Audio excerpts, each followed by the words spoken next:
Peace everyone, Unmask here, and welcome back to another live art critique of all of your lovely pieces of work that you have sent me.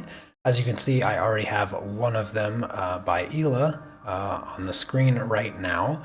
For those of you that don't know how to join this, I have a link for the Unmask Family Facebook page in the description. So the way you submit your artwork is you wait for me to post saying that I'm going to do a live critique. And I'll be doing these live critique sessions the first Friday of every month. So that's when you know a new one is coming up.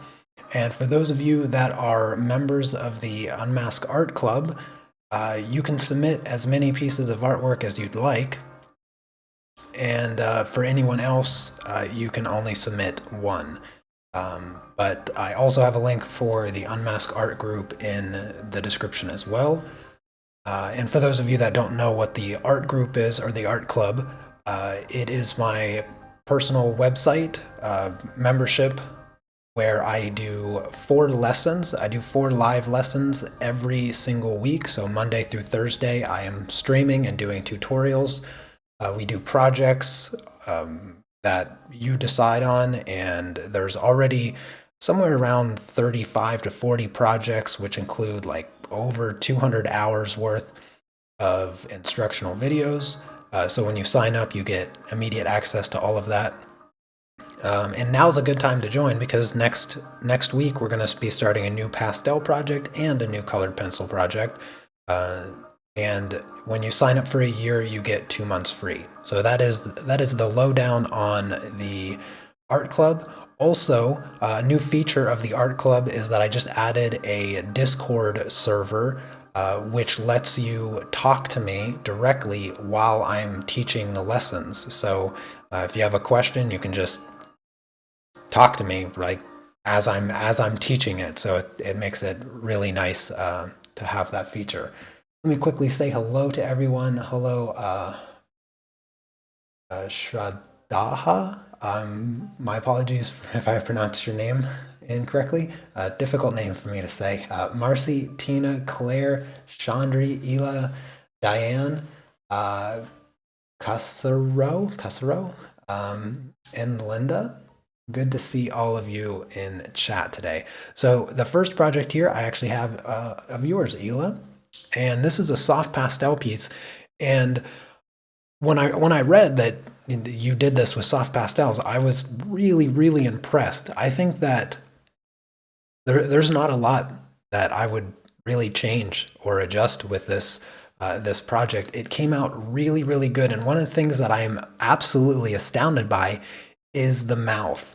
The lips and the teeth, the fact that you did this with soft pastels kind of blows my mind because it is so accurate and it looks fantastic. The mouth is just so good. I like that you chose the green for the background color also because it complements the sweater really nicely. And the lighting, you got the lighting pretty good. Very, very impressive. I think there's maybe this line here is from graphite. Perhaps when you had the line art down, I think I can still kind of see like an etching of it, of the shape of the shadow there. Could be wrong, but I kind of see a shape there. So just a tiny little thing. You did well on the hair, having just soft pastels. And there's a lot of really good aspects of this. Now, it is a critique, so let me get into some of the things that I think you may have been able to adjust. One of the things, the edge down here where the sweater stops and the background begins, it's kind of just like this awkward, jagged line. And I think if maybe you would have, just merged those together so that the colors kind of fade into one another, give you a bit of a softer edge there. Maybe even bring some of the red down into it. So softening that edge and just letting it fade into the background a bit better, I think that would have felt a little bit more natural and not so kind of awkward. But it's just a minor thing. And then the other thing is that the background is really flat, but the subject has a very intense light on her face, And so I think maybe if you would have darkened some of the green in the background, so if you would have had a little bit of a darker color maybe on just one side, go a dark green here. So if we just darken one side, you can see the way that that darker green on one side kind of helps reinforce that lighting in the main subject. And again, it's just kind of a teeny tiny little thing that you may consider in the future. Let me see here. Let's, hello Sumeet, good to see you. Rain/Robin, good to see you as well. Gila, good to see you as well. I'm glad you were able to make it, absolutely. Cherry, Shiny, oh, I haven't seen you in a while, Shiny. Fantastic to see you. Alicia, welcome, welcome. If you guys have any questions for me, just make sure you tag me so I can see it really easily. All right, so one last thing that I think you could have adjusted just a tiny bit. If you look at the reference photo, and I don't have it up in front of us right now, but if you look at the reference photo, this dark section of the hair, that's like kind of just pure black, and this side of the face, you'll notice that the transition is much softer than what you have here. So if you were to take, you know, maybe this dark color and faded this transition a little bit, and I'm actually going to darken up the face. Now watch as I darken up the face here, because this side of the face is really dark in the reference photo. Same thing with this shadow beside the nose. And also this part of the chin. Maybe not that dark. Let's undo that a little bit and go a little bit brighter, I think. Let's grab this color and there we go. This part of the chin is kind of dark as well, right beside the mouth. And underneath the nose is quite dark right here. And I remember that underneath the eyebrow, a little bit darker over here. But you can see that that gives the face a lot more of that three-dimensional aspect. And the other thing, one small thing, is the skin that you chose, or the skin color, is a little bit undersaturated. So if we add a little bit of pink, just a touch of pink into her skin here, except for the highlights can be kind of that whitish color. So just adding a little touch of pink to her skin, just giving her skin a little bit of life. And you can see that now she just looks a little bit brighter. With the darkening of that shadow, you get that three-dimensional aspect. So here's the before, and then here's the after. And you can see that all I did was kind of adjust the values a little bit, and then also kind of blend out this bottom a touch. But otherwise, that was a really, really good soft pastel portrait. I'm very impressed. You did a great job. All right, moving on to Diane. She has 3 projects here. The first project I want to talk about is this pastel piece that she did. This was a project that I did, a couple years ago. This is a pastel project, and it was all about, creating some lighting. The first thing, I love the color of pastel matte that you used for this. It makes it look like an old kind of scene, right? It makes it look like back in the dark ages or something. I love that you didn't do a clean border with tape. I always do clean borders with tape on my pastel work. I love that you didn't, because this rough edge where the picture just kind of starts existing on the paper makes it look really aged and gives it a really cool effect. The lighting, the colors are like spot on. I really like everything about this. The only thing, if I want to get nitpicky, the only thing that I would maybe consider adding to this is a little bit of color in the flames. So flames can have all kinds of different colors. I'm gonna go with let me try a blue here. Let's go with a little bit of blue in the flame, just to offset that warmth. So the image overall is like super, super warm, and it's lovely. And I think you could play with the colors a little bit by going maybe even a little bit of purple, like at the base or something. But a touch of blue in the flame. So here's the before, here's the after. It just makes the flame look more lively. You know what I mean? Instead of kind of this solid white, light. And I think it just, could add something kind of cool. The other thing that I would maybe consider adjusting is this transition of color. I know that going from yellow to black purple is really tricky because yellow and purple are complements and they want to mix to create brown. But if you maybe just softened this edge ever so slightly so that those colors kind of fade into one another just a tiny bit more even. Also, the direction of this, the black should be just a little bit higher over here to give it that cylindrical shape. But just kind of rounding it off and then softening the edge of those colors, I think would have went a long way, even with the yellow and the orange here. Just kind of softening them a little bit. See, here's this like kind of slanted direction. It doesn't follow the rules of this being a cylinder. So kind of smooth that out a little bit, maybe bring the orange up over here a bit. Just a little. So just a few teeny tiny little changes, and I'd say that this piece is absolutely perfect. I love the roughness of the background. I don't think it needs to be like perfectly smooth or anything like that. And I would just consider playing around with the color of the flame, just a touch. So here's the before, here's the after. I love this piece. Honestly, I'd hang this one up in my flat because I just love the atmosphere that it creates. Let's see, do I have any questions over here? Just want to make sure I don't miss any questions.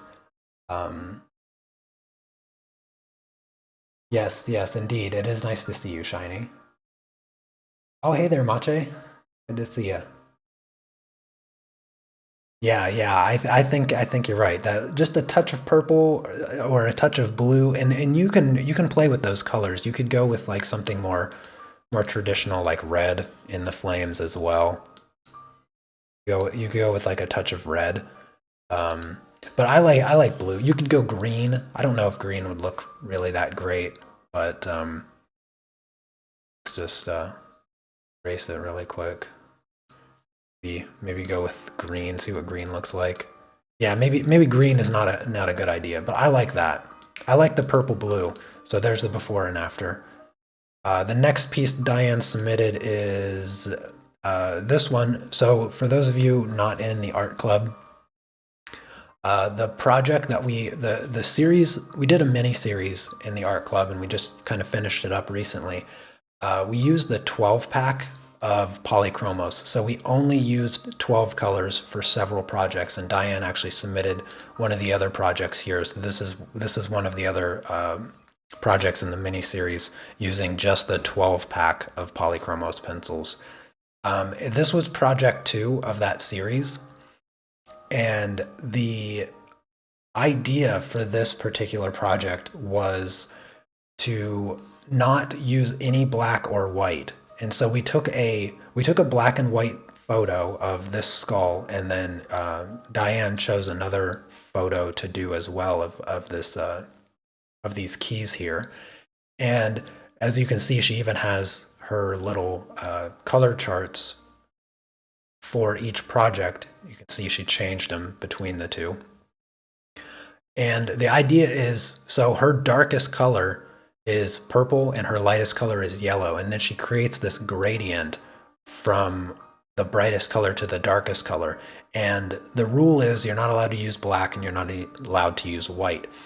And the whole idea is to understand or build an understanding of how colors have their own distinct value and how you can use those value changes to create dimension without the idea of, well, let me add black to make this shadow darker, or let me add white to make this highlight brighter. It's more of an idea of understanding that, okay, if you have just a plain yellow and a plain blue, the yellow is inherently brighter in its value than the blue. And so you can kind of use that understanding to use colors instead of black and white to either create highlights or create shadows. And so that's kind of the theme of this. It's hard to critique this project because it is so subjective on how on which colors you choose to associate with your highlight and which colors you choose to associate with your shadows.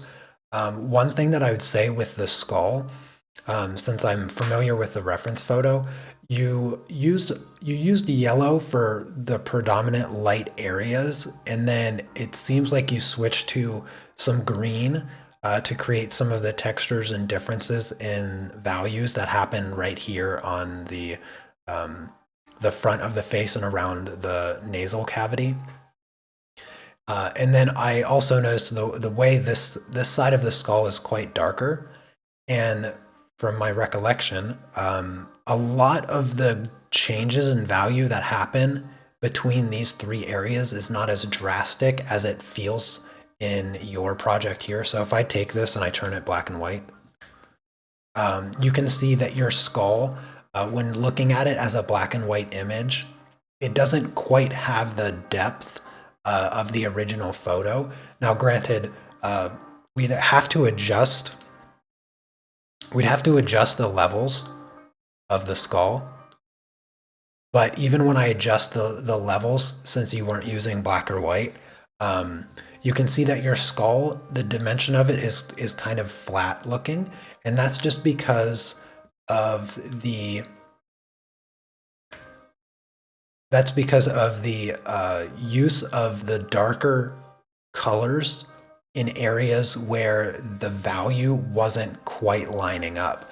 So if you were using yellow for your kind of brightest highlight, you needed to have those brighter areas more predominantly yellow before transitioning like into the green here or into the orange and red here, because it wasn't quite that different in the values.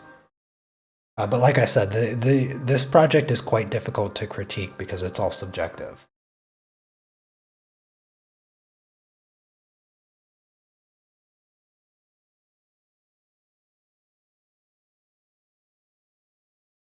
All right. And the keys, I think you did better with the keys as far as isolating the highlights and establishing the values. And even when I turned it black and white, the keys look quite dimensional. As opposed to the skull, you can kind of isolate where those bright areas are quite clearly. So I think you did better on the keys in establishing and utilizing your values than you did on the skull, but still very good. All right, and then her third project she submitted is the eye here. And where did I put mine? So this, like I mentioned before, this was the third project of the Polychromos mini-series that we did in the art club. And just to remind everybody, those colors, there's only 12 colors in this set. And those 12 colors look like this.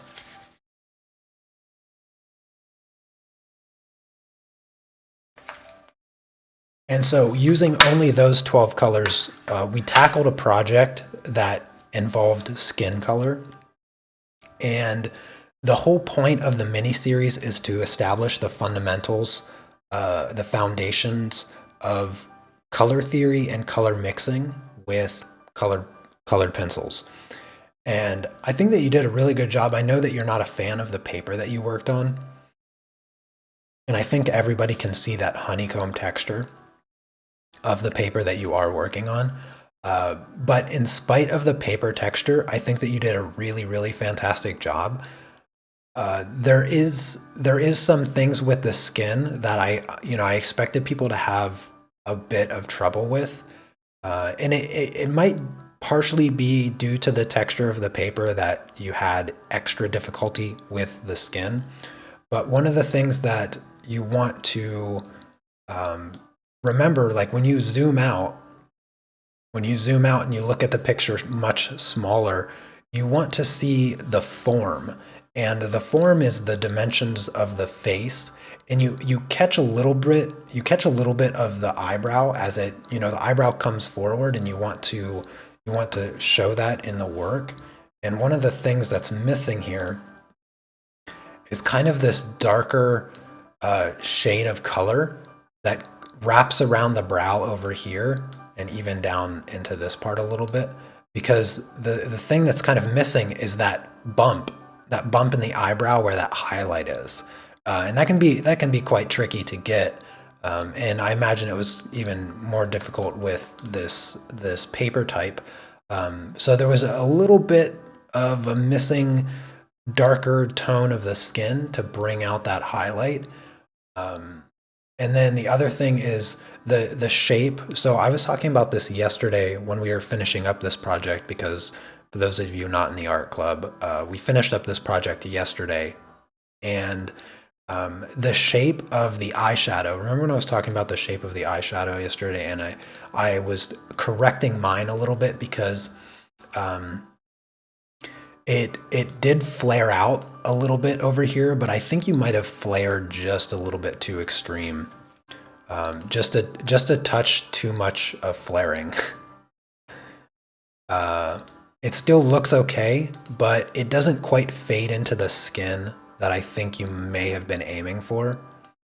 It just flared a little bit too heavy, but still looks quite good. The other thing, you did a fantastic job on the iris, by the way. I actually like your iris much more than I like mine. Yours looks significantly more colorful and more textured than mine does. Perhaps the paper has some effect there, as the paper is very texturized. But I also like your eyelashes. Your eyelashes look really natural, and they look really good.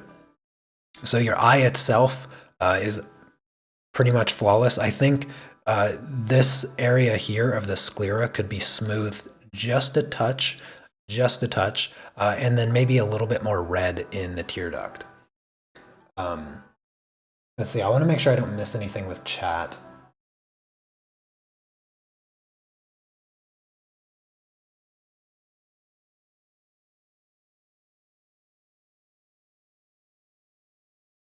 All right, no questions that I see. Okay, so the last thing that I want to talk about is the eyebrow.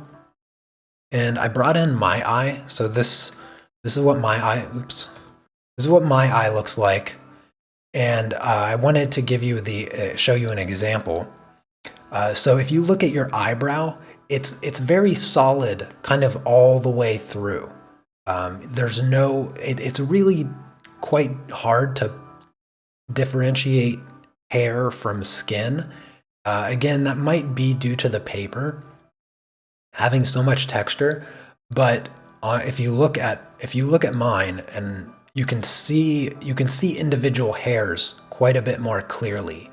And I think you may have just added too many hairs to your eyebrow. Ironically enough, because I was saying yesterday that you could technically try to draw every single hair, and you might have slightly overdone it just a little bit, because you lost a little bit of the texture itself of the eyebrow, and you don't see the hair as clearly.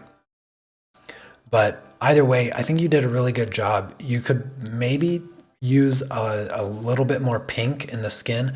I think when we were looking at mine yesterday, I said that my skin could probably use a little bit more yellow. But yours is kind of the opposite of that, where you could have maybe used just a little bit of pink. Maybe I can add a little bit of pink for you, and we can see what that looks like. So if I just bring in maybe not that much pink. That's a bit much pink. Let's go with yeah, there we go. So just a hint of pink into the skin. That's like the subtlest amount of pink, right? And it just gives the skin a little bit extra life, and tones down that yellow a bit. So here's the before, and here's the after. Now, I'm not going to do anything with the eyebrow because that's just too much to do. But the one thing I'd just say, calm down on the number of hairs that you put in. Maybe just be a little bit more conscientious of the individual hairs, and you'll probably have a much cleaner eyebrow. All right. Let's see, did I miss? Oh, hey, what's up, Jesse? Good to see you.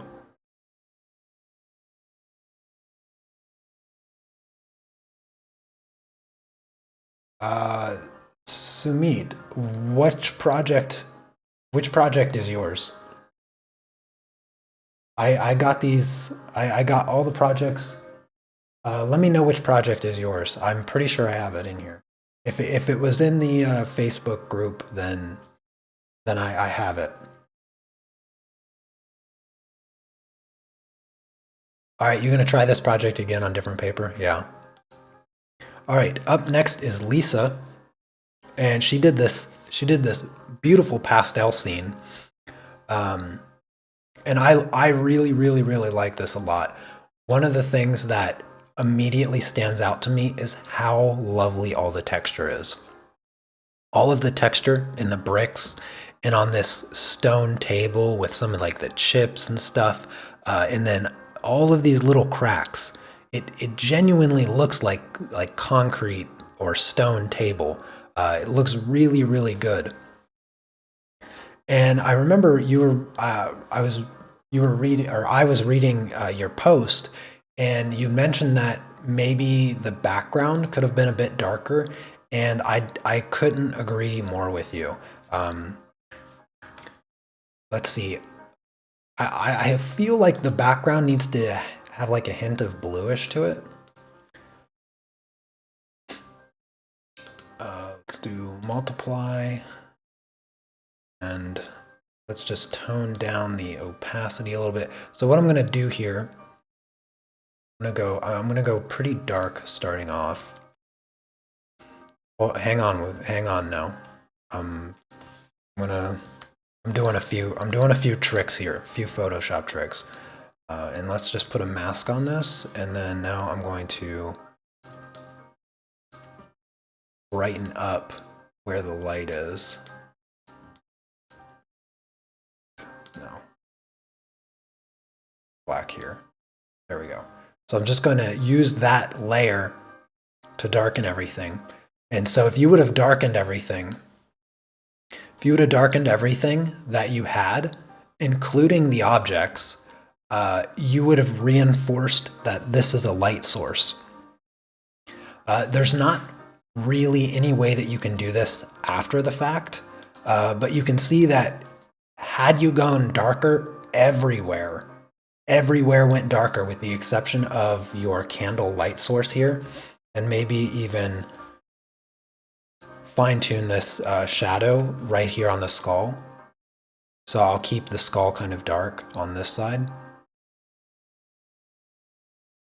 right? And there would be, I guess there would be a cast shadow of the skull, right? That light source.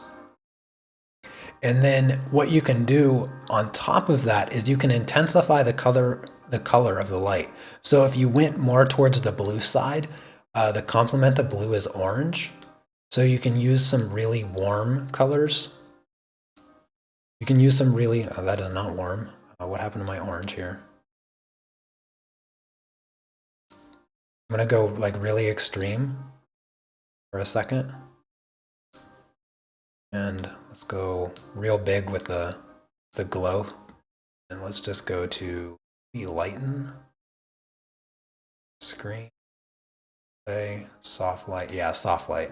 And then let's even intensify that more. That's wrong. Let's go like more saturation. And then just tone it down a touch.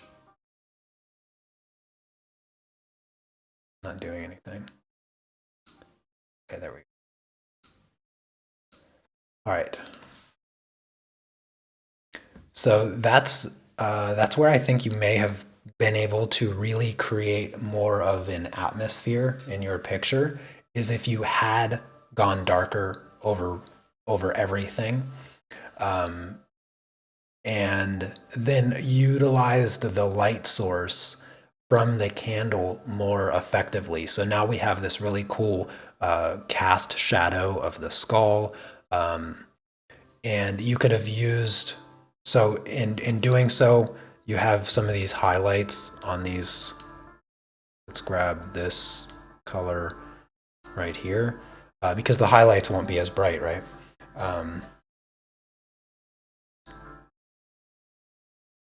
So we have kind of this highlight running down the object over here, probably not that extreme.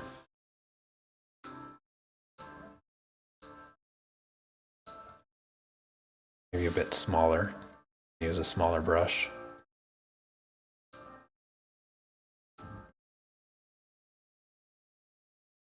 So what did I do? Why isn't it working? There we go. Maybe something like that.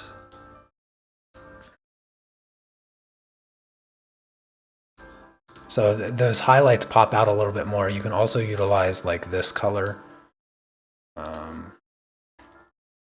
or the side where the light would be hitting. And you'd want to build up these highlights nice and slowly. Maybe right here on this dish, maybe a little bit over here. Working inside of dark colors is one of the hardest things to do, regardless of the medium.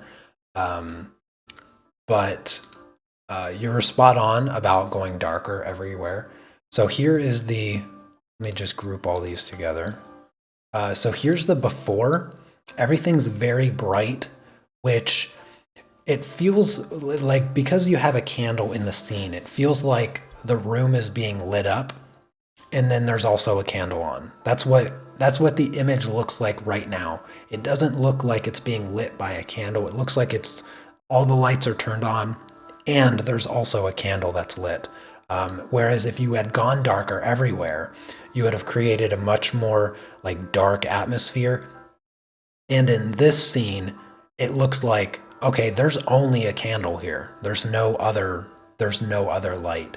And I think that if you would have been able to pull that off, I would have been thoroughly impressed, first off. And second, I just think the atmosphere fits what you're portraying here, because you have this skull on this book with some keys. You said there's a lot of symbolism here. And I can see that. You kind of have the scales of justice, it appears, or something like that. This like half-eaten apple. Another thing, like with this apple, I think maybe you could have even considered, let's just take this apple really quick, because the apple has some significance, does it not? I could be wrong there, but I think the apple has some significance. And that is a really small apple. I think the apple deserves a little bit more,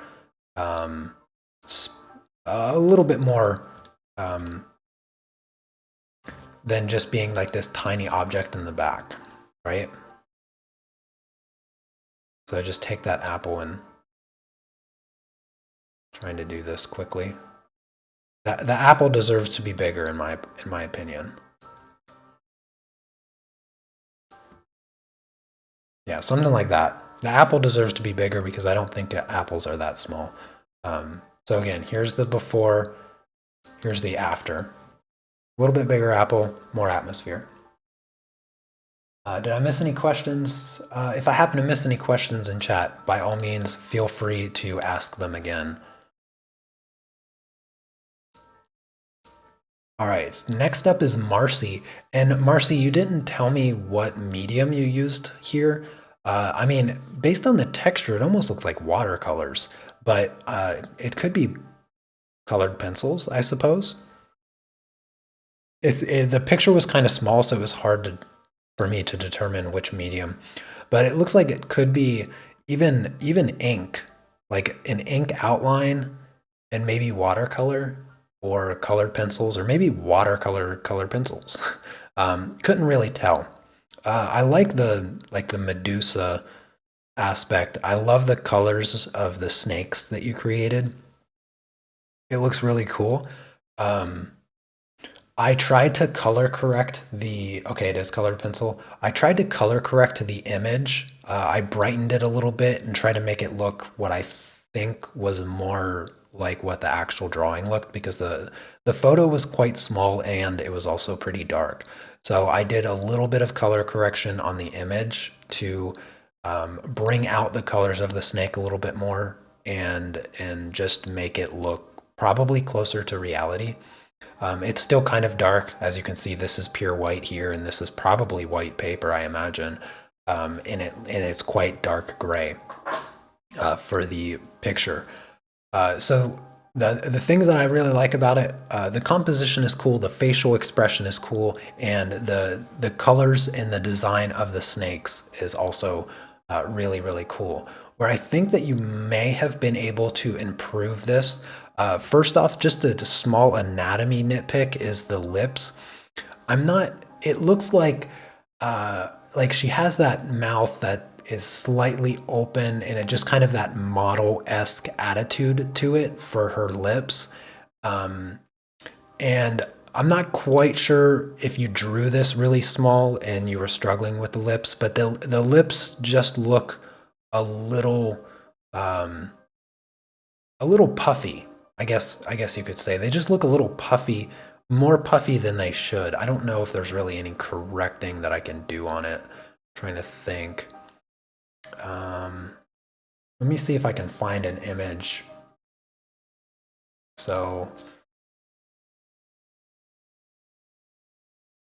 let me see if I can find like an image to kind of reference back to.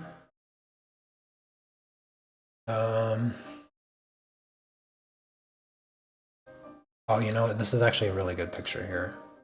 This is like exactly what I think you were going for. This kind of look.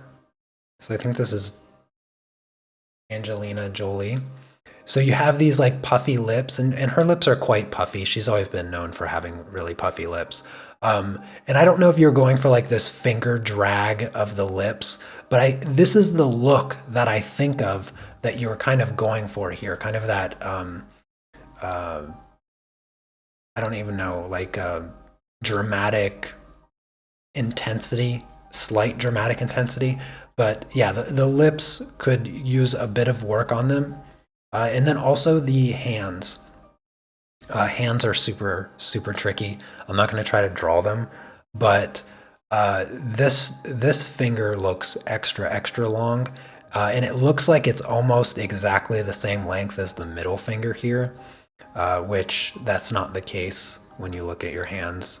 The finger's quite a bit shorter, and you don't feel that. Over here, it's pretty good, but the shape of them is too it's too uniform.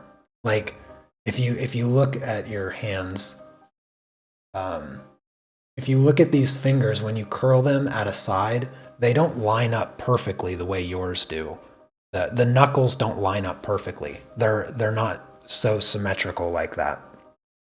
But you did have this ring finger shorter than the middle finger, so you're improved on that on this hand, but then over here not so much. But yeah, hands are quite tricky. This thumb also looks a little strangely short if you hold your thumb up. See how the tip of your thumb almost meets the first knuckle of your index finger. And if I were to place your first knuckle of your index finger, it'd probably be about this far. If we wrap that around, it doesn't quite. Your thumb looks like it should be about up to that point. And then it's hard to tell what the light source is here. It's very difficult to tell which direction the light is coming from because everything is very uniformly lit. That makes me kind of think that it's like studio lighting, or makes me feel like it's studio lighting. And if that's the case, it sort of makes sense that there's no obvious shadows on her nose. But I feel like underneath, oh, that is way too dark. I feel like underneath her nose needs to have a little bit of color, showing the shape of her nose a bit more. So just a hint of color, giving that round shape for the tip of her nose. And I'm just kind of pulling some of these colors here.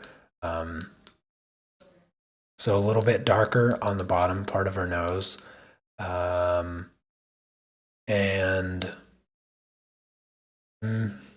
yeah, like I said, it's tough when I don't know the light source. Her hands are really flat. There's no real color in her hands. So maybe a little bit of color in her hands would kind of help, especially where the shadow is, because it looks kind of grayish. But yeah, I mean, other than that, you could have maybe considered some texture on the snakes because they look rubber. When you remove the texture and everything just looks really smooth, they look kind of rubbery. And if we just take like a black color, and one of the tricks with snake texture, I'm going to zoom in, this isn't going to look too good.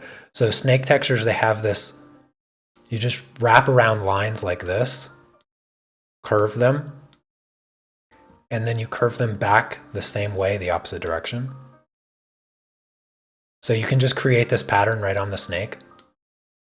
And you don't have to do it as dark. You don't have to do it as dark as that. But now when we zoom out, you can see this snake has a lot of texture to it.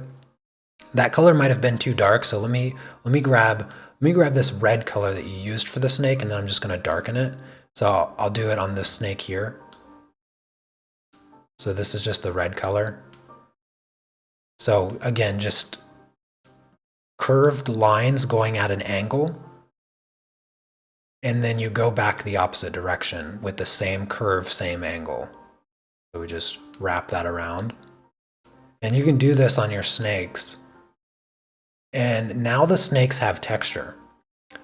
They feel like they have this, the scaly stuff that snakes have.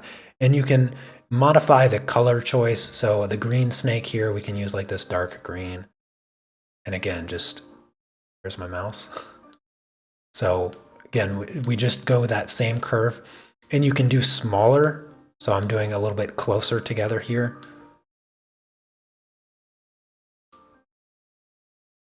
And then you just go back the opposite direction. So there's nothing hard about doing this. Just takes a little bit extra time, right? And so now we have some snake texture. And I think adding that level of texture to your snakes is going to help them look much more snake-like and less rubber-like. The front of her chin, I get that jutting out thing. Yeah, I get that a lot.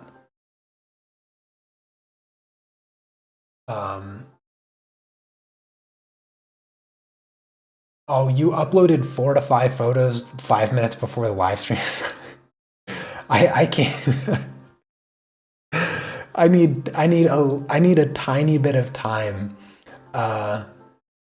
I need a tiny bit of time to prepare for the live stream. So if you uploaded the photos right before it started, I didn't see them because I was setting this up an hour ago.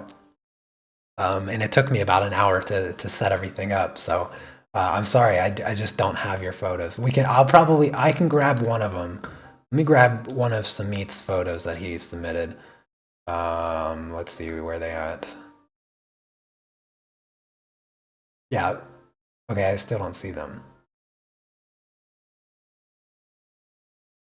Let me reload.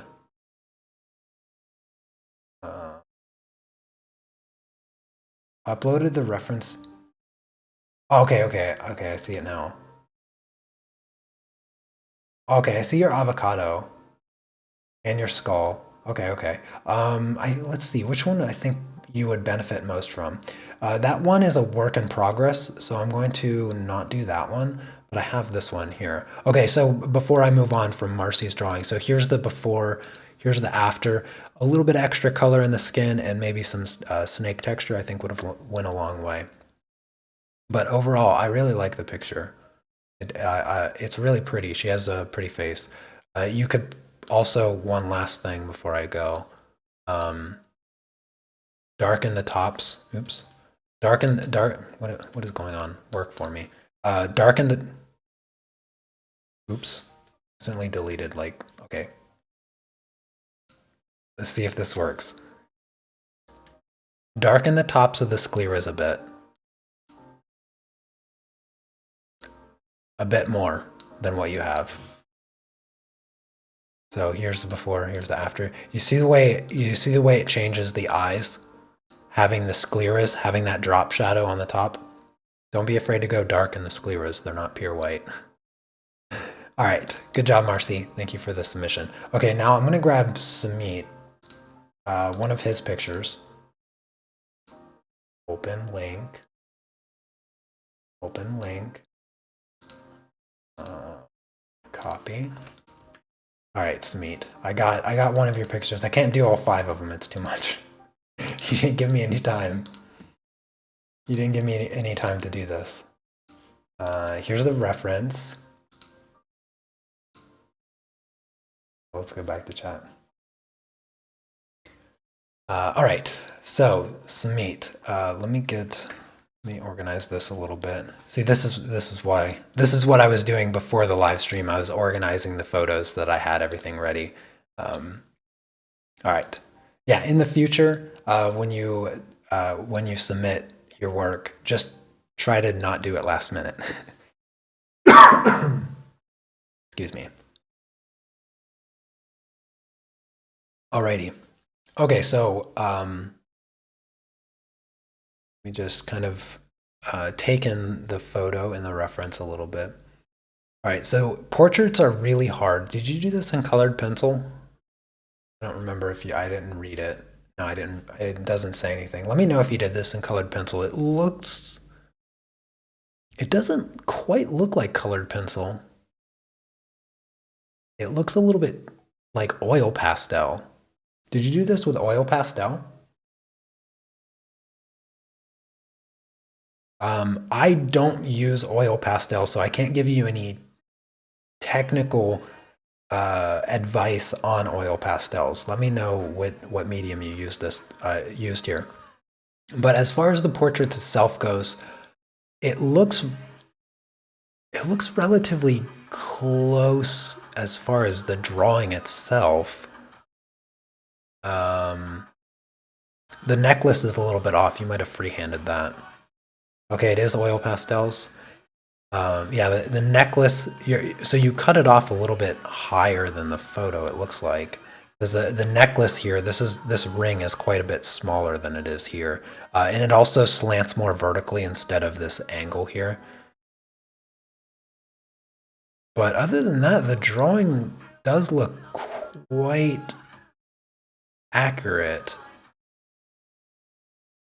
The nose shape is a tiny bit off. Yeah, the nose shape is a tiny bit off. This curve looks like it goes down a bit too far, maybe. The eyes look a bit small. Yeah, the eyes look a bit small here. I'd say maybe, yeah, maybe the eyes are a bit small.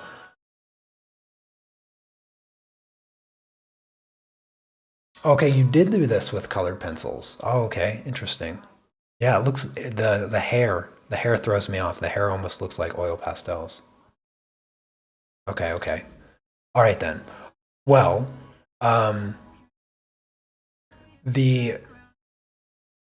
first off, I mean, good job on the drawing itself.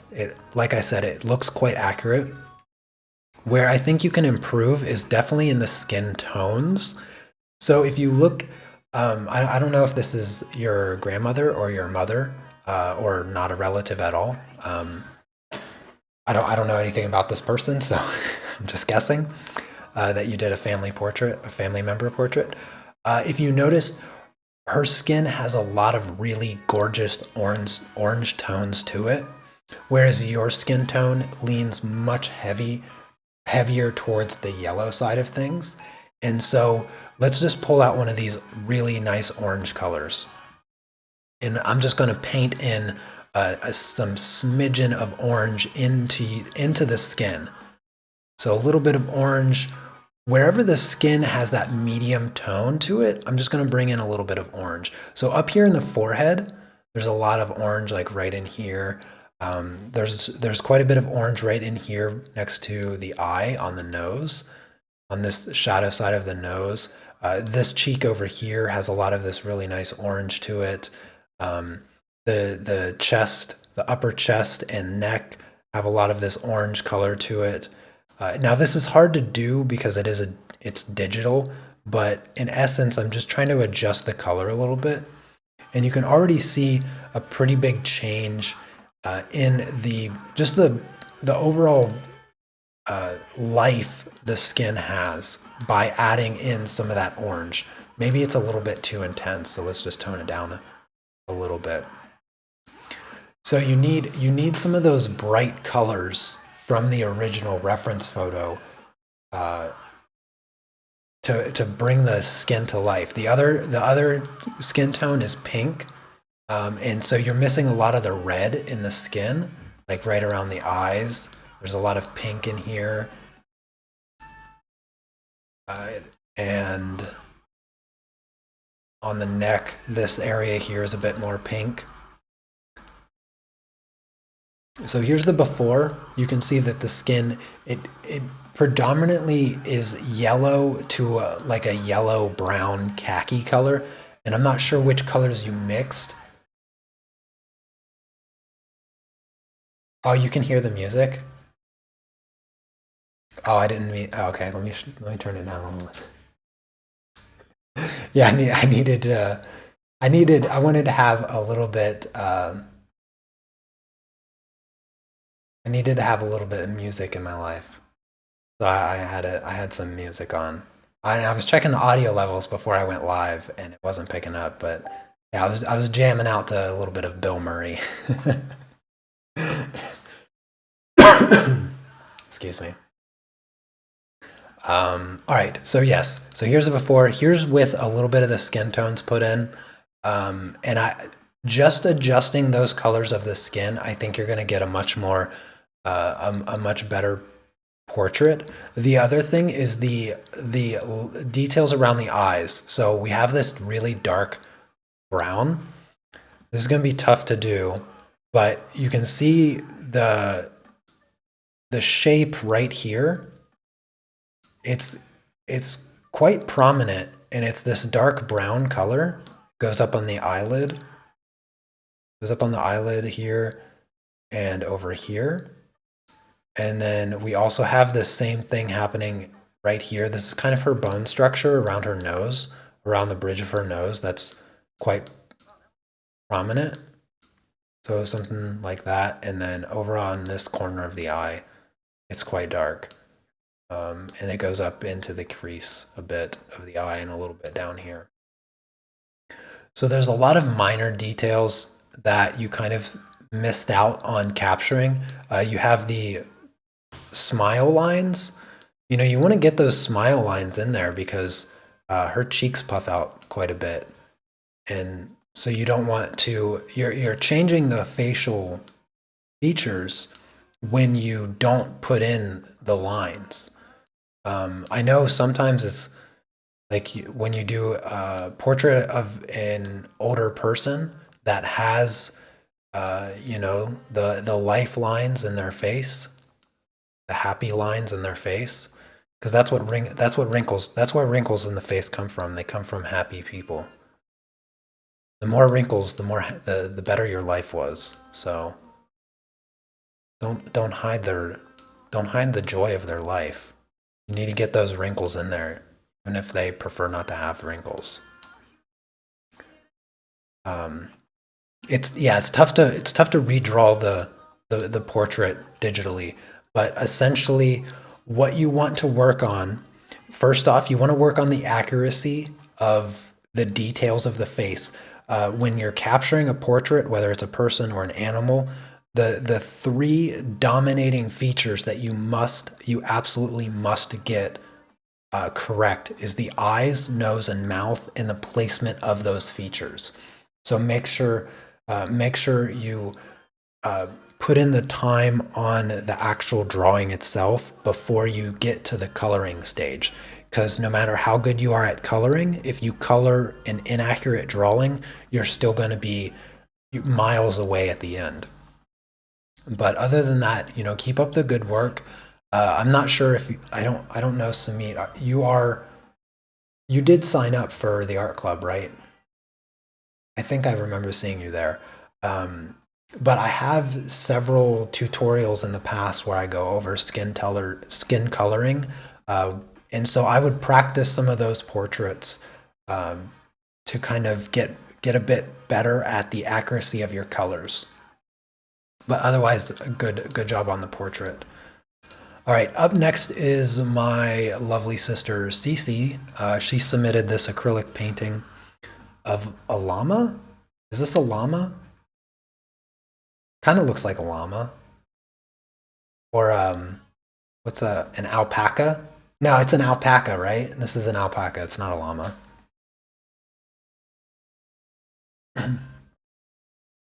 You must be ecstatic then. No, you just had yeah. So Sumeet, check out some of those previous portrait tutorials that I did, and you can just skip ahead and kind of see how I do this skin color. Yeah, an alpaca. Yeah, Cherry. If you have plenty of lines and wrinkles, that just means you had a joyful life. A joyful life, smiling a lot, and laughing. So yeah, be proud of them. Absolutely, Sumeet. If you have any questions, feel free to ask me. All right, so the alpaca here, I really like. Now this is I don't know what kind of style to call this. It's kind of pop art style, right? Kind of pop art style, like pop art slash cartoon. It's adorable. First off, it's adorable. I like the colors that you used in the background. The colors are really nice. I don't know what this white is though. There's like white spots. Is that paint or is that varnish that's still drying? I'm not sure.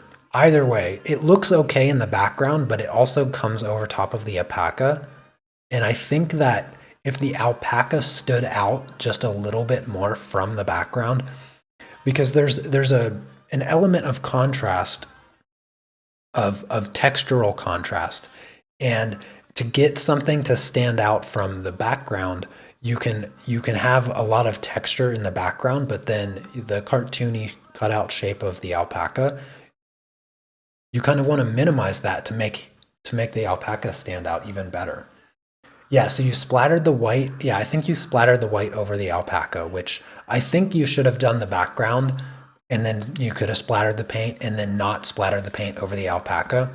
Because I think if I clean up the alpaca, if I just remove the white off of the alpaca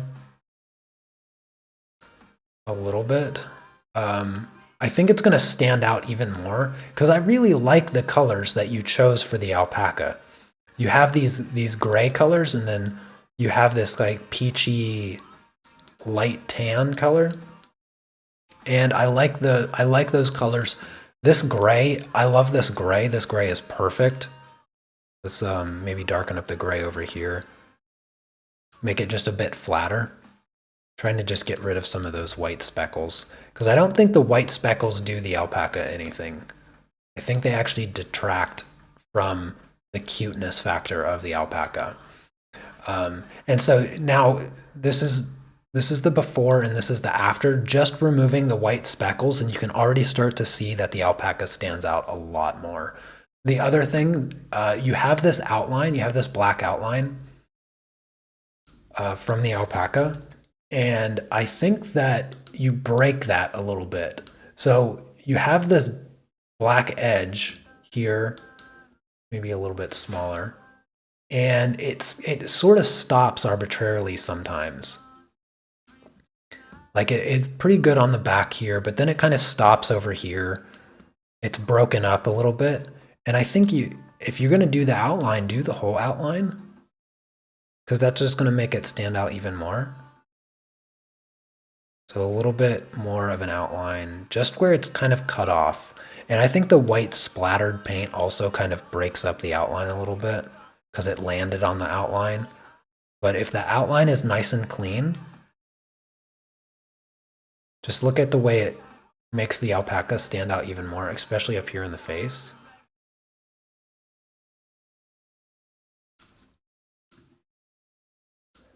And also around the eye.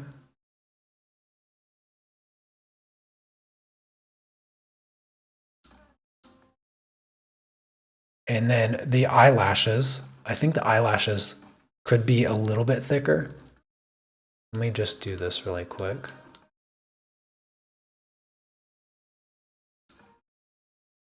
We make the eyelashes stand out a bit more. Gives it that kind of girly cuteness in the eye. This one, I like this eyelash a lot. That eyelash is perfect. I think the other ones should match. But here's with a more of an outline of the alpaca.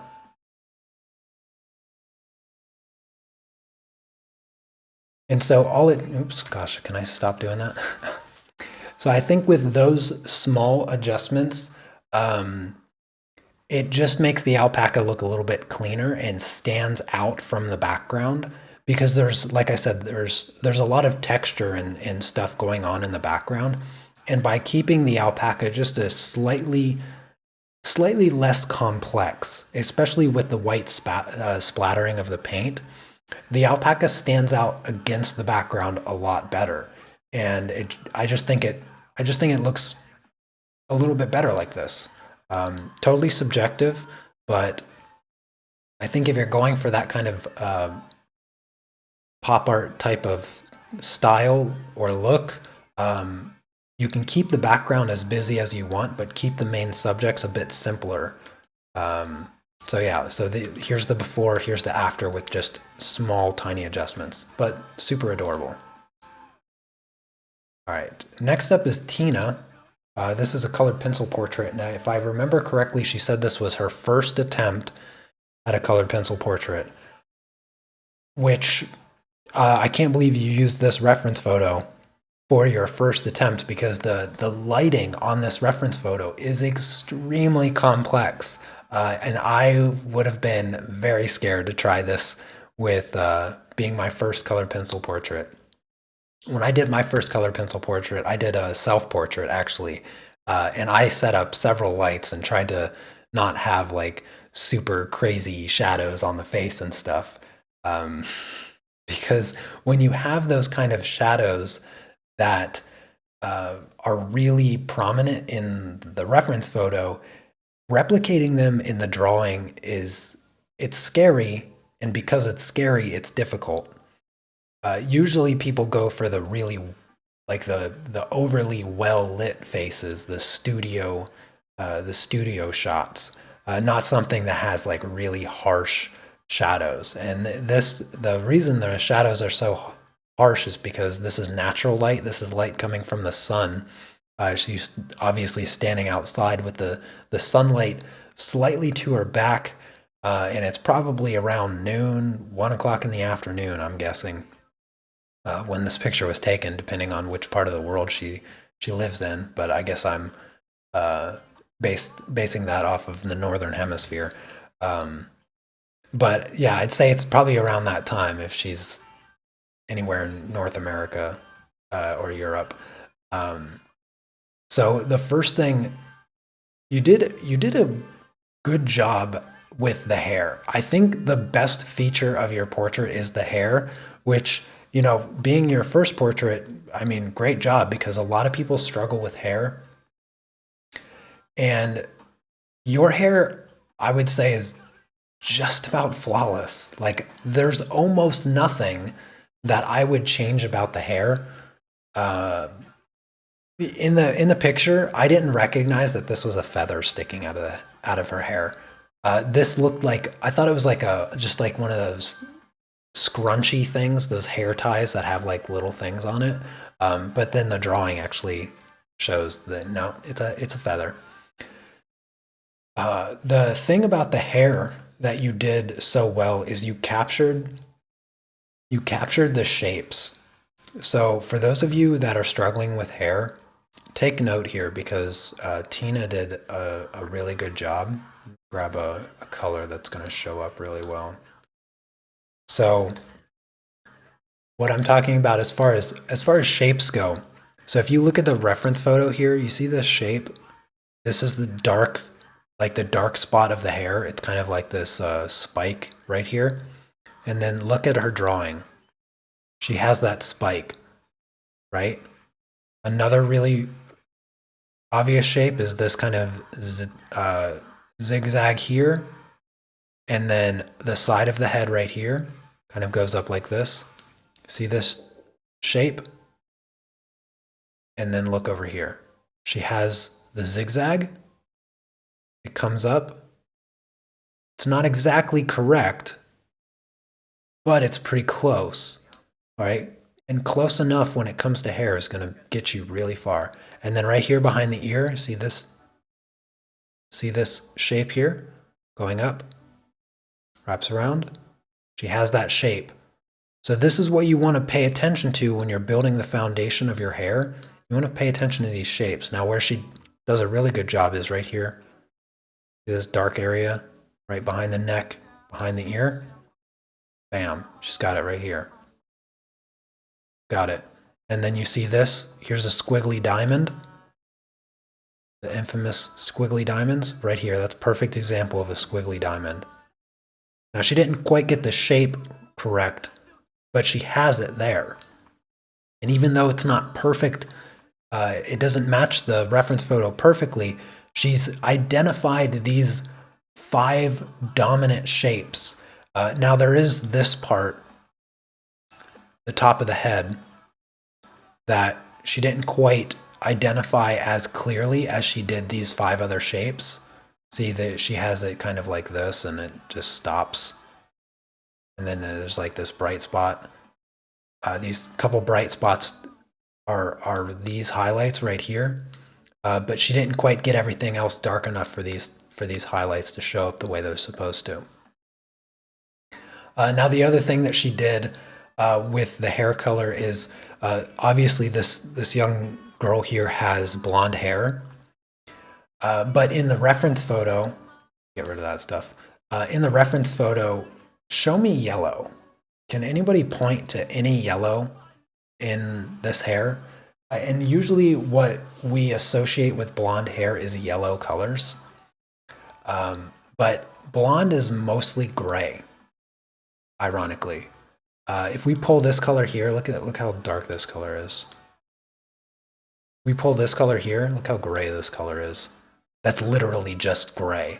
The highlight here, look how just gray. Okay, now that we've established that blonde hair is actually just gray, let's get some actual colors here. So here's kind of the richer brown that you see in the shadows. She's actually got that color pretty closely. And then we have like the khaki brown. So that's blonde hair. That's blonde hair.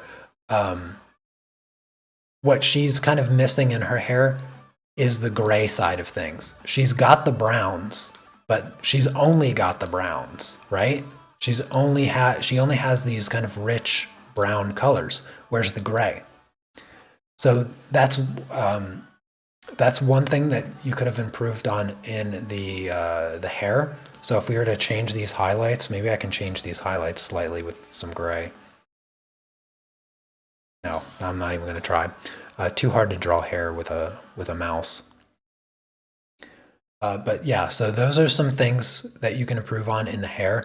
Now with the face, I might be able to adjust this. Where's the picture here?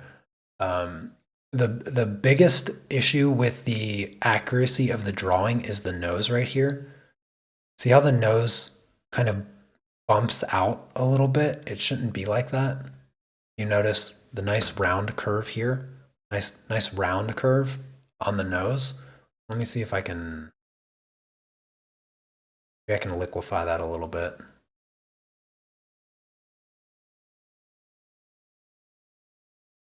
Come on, zoom in. Photoshop's struggling here. Let me see if I can maybe just nudge that bridge of the nose back a little bit. And it's just the smallest little bump, right? But when you change a facial feature, even a tiny bit, you change the person. So let's bump it back just a tiny bit more. Okay, let's call that done. So there, now the nose is a bit more accurate. This is hard to do. So here's the difference. See that difference? Like that's pretty significant. Pretty significant. Now the last thing that I want to talk about is the shadows. So just like in the hair, like you have this shadow here around the eye. Like that should be there. It's like a mask almost. It's almost like a mask.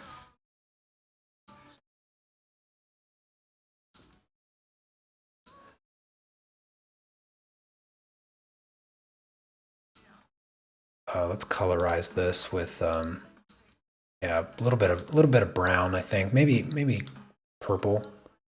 But yeah, a little bit of purple, just like her shirt.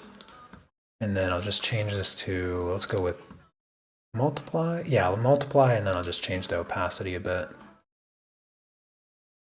So there's that shadow. And we can repeat this process throughout the entire face. So if I grab the shadow here, so I'm just kind of sketching out where the shadow is on the face. It's the entire face. It's like this, chin is showing, this smile line here goes up. Okay, I lost my line. The nose isn't in the shadow. This is part of the shadow. Did I get that right? I think that's right. And then I'll just change this, transform the selection.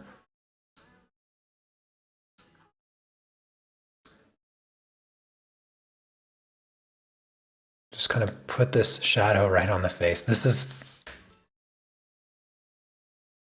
it's close enough, I think. It's close enough. So let me just do this over again. Select, let's get rid of that. Change the color, colorize. Wait, what layer am I on? I'm not on the right layer. There we go. Let's go purple. Yeah, like that. And then multiply. You see the way it creates the shadow on the face? You need to establish that shape. It's not perfect. Maybe I can blur it out a little bit so it's not so harsh, right? There. Now it's not so harsh, right? You can see like no shadow, shadow. And all I did was take the shape of the shadow and then overlay it on top of the drawing. And it makes a big difference as far as the composition. You see how much more the light is established in the photo, and this is without highlights. So don't be afraid of those dark colors. You have to utilize those dark colors. So here's the before. This is the before plus the nose fix, and then here's the after. So those shadows, make sure you get those shadows. They're really, really important. Oh, hey there, Stefania. Very nice to see you. Glad you're able to make it to a live stream. All right, up next is Stewardo. He did this woof. Did he do this? Okay, he did this with the Faber-Castell Pit pencils on Fabriano paper.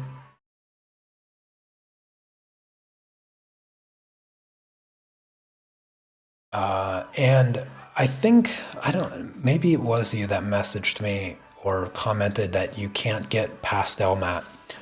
If you can get pastel matte, try to get pastel matte. It makes a huge difference when you're using pastel pencils. The accuracy of the drawing, spot on, so very good there. But what you're gonna want to do is you're gonna want to add more layers to your woof, and also get them blended out a bit softer. So if I duplicate this layer, let me just blur it. So I'm just gonna blur it to sort of oops, that's the wrong one. Show the effect of blending. So just real soft like. And then what I'm going to do is bring back the detail. the eyes, the nose, and the edge.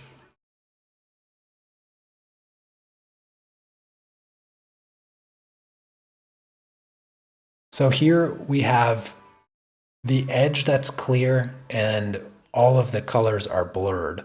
And if you soften, if you blend out your pastels in to the point that they're this blurry, and then you come back with like your dark colors, you come back with your dark colors. I don't doing hair and fur on with a mouse is like next to impossible. But I'm going to try to show you what I mean. So if you were to get the foundation of your colors first and have them nice and soft, and then after that you come in and you add more texture with your pencils, that's going to give you a much better looking fur. So this is impossible for me to do with a mouse, but I want to just illustrate the idea.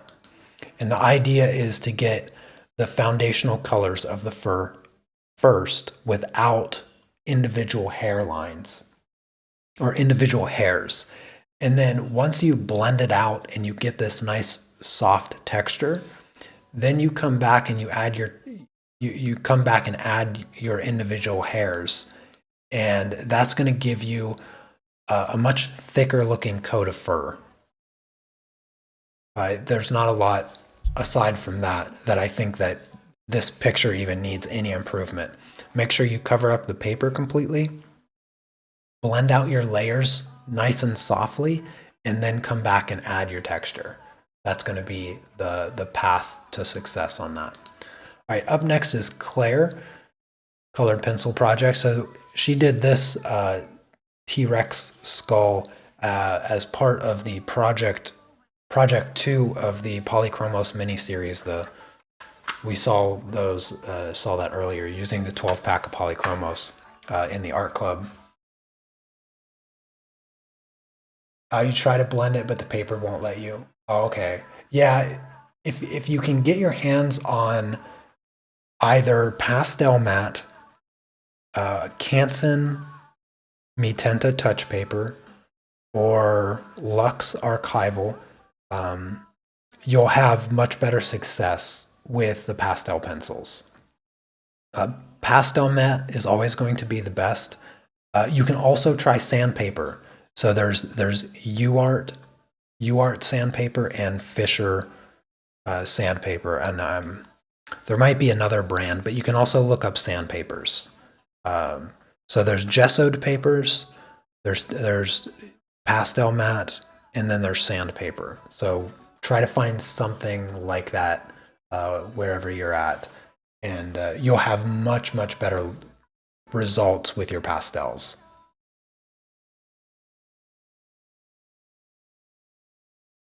All right. So again, so Claire, this was the color pencil project with the 12-pack of Polychromos.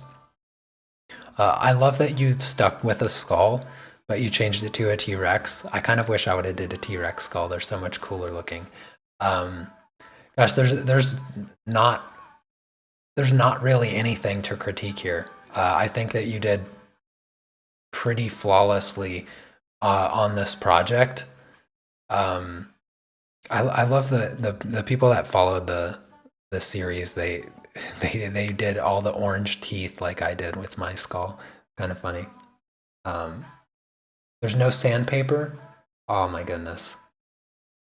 Well, hopefully there might be someone that can help out. If anybody else in chat is in the Guatemala area or knows of a paper supplier that ships there or something like that. I don't know.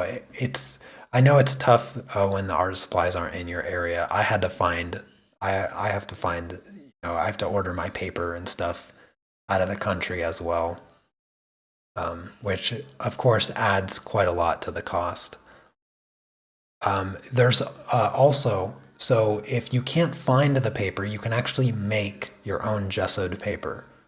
Check on YouTube. There's probably a number of tutorials to make your own gesso to paper. And there's no way you can't get gesso in Guatemala. There's no way. Gesso is way too common. Uh, well, if you're afraid the paper will get ruined in shipping, get the gummed pads. If you get the gummed pads of the paper, it comes in like a stack of like 12 or 15 or something like that. They're usually very sturdy when they're being shipped. And then also, whoever you order from, if they're responsible for the package to get to you unharmed based on the way that they pack it. So if you get bent up paper in the mail, don't be afraid to just send them an email like, "Hey, I got this paper and there's big creases in it," and they should send you a new pack of paper. I've had that problem before where I ordered paper, there was creases through it, and I just emailed and said, "Hey, I got this pack of paper and it's all creased up." And I sent them pictures of it, and they just sent me a new pack of paper. So, all right. So, oh, sorry, Claire. I was responding to a question. But like I said, there's not really anything that I can say for you to improve on this picture. You pretty much just did it like perfectly. You did mention when you posted it that you kind of ran out of space with the drop shadow, and for that I do ding you a couple points.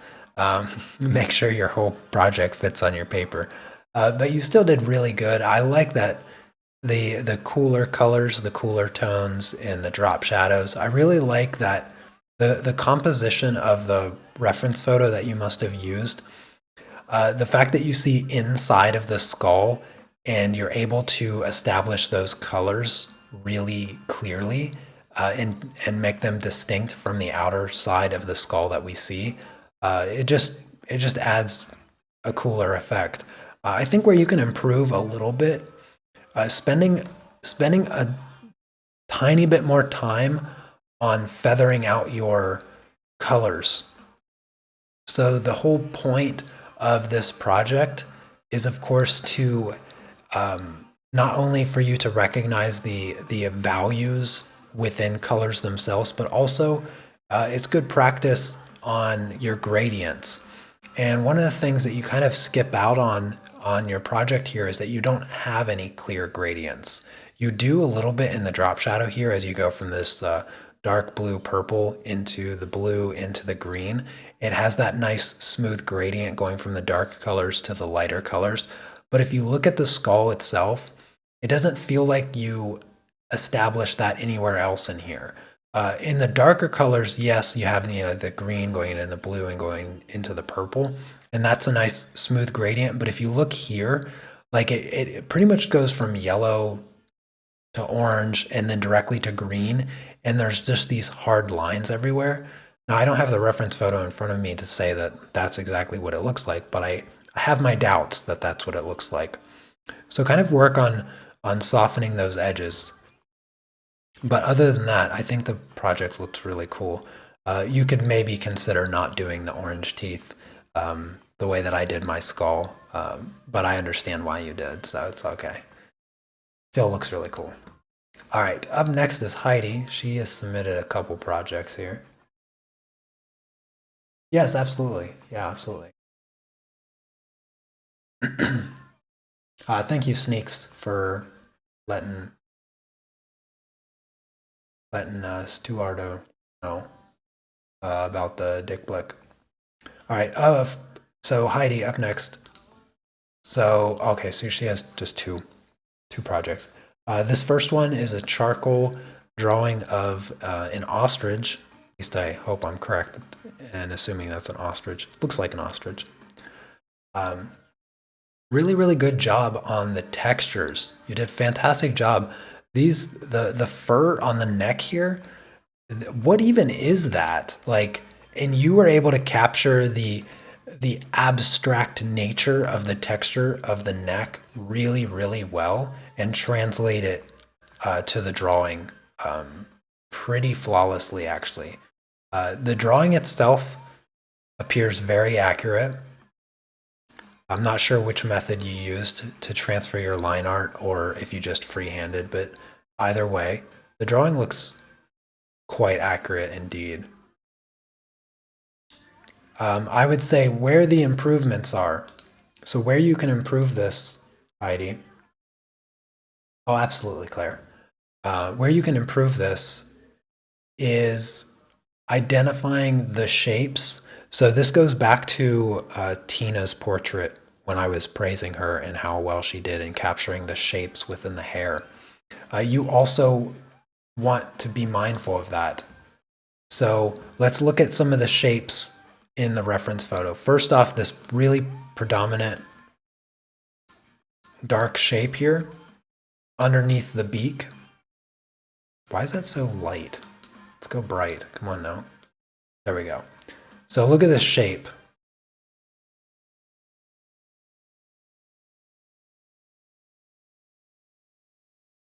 That shape is the shadow, the drop shadow underneath the head. And let's compare it to your shape.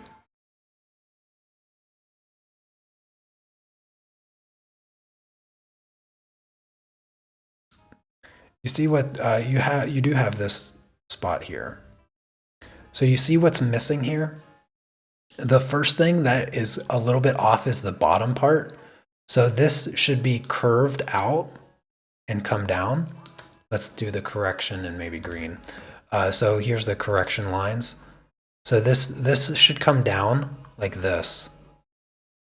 That part of the shape is missing. And then also over here on the side, there's a line of dark that goes here and even sticks up a little bit right there.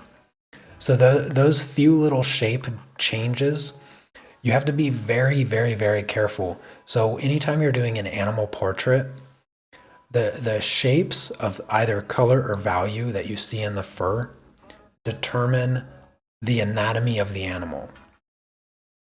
And when you change those shapes, in the drawing, you change the underlying anatomy of the animal, which is something you want to not do, because when you change the anatomy of the animal, you change the bone structure of the animal itself. So getting those shapes, identifying them in the reference photo, and then replicating them in your artwork is paramount. The other shapes that I see here, let's grab that purple again, is on the head. So if we look, you see this little black shape right here. Where is that black shape here? It's missing. These little eyelashes here, you have them right here. So you got those shapes. Now let's look at the more subtle ones. Okay, there's also this here. That's pretty obvious. But you have them. Yours looks a little bit thicker, but it's okay. If we look at the beak here, let's just zoom in a bit. So the beak continues up right here. Yours is supposed to be there, but it's not. This beak, it looks like it ends, right? It also comes down here like this. Now yours continues and stops here, but then it goes like this. At least that's what it feels like it does. And that changes things, because the reason you can see it in the reference photo is because there's less texture. But you have too much texture in this area. So too much texture. And if you were to soften those textures up a little bit, that would help extend the beak down a little bit. Also the values right here. See how this black ends? For whatever reason, you extended your black in this awkward shape with like these racing stripes. So that's a little bit off on the beak. Those changes in values, since there's no color here, it changes the overall structure of the beak. The other predominant shapes are not necessarily predominant, the subtleness. So we're looking at the subtleties here. because it looks like you were going for something relatively realistic. So you have to pay attention to the subtleties. If you look at the shape here of the color change, kind of creates like this. Yours is all flat. Yours is all flat. You have these darker colors and they come up like this, and that's it.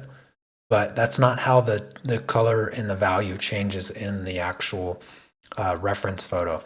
So you have to be really careful. What the best thing that you could do is take some of your grayer colors and bring them up higher to create that shape.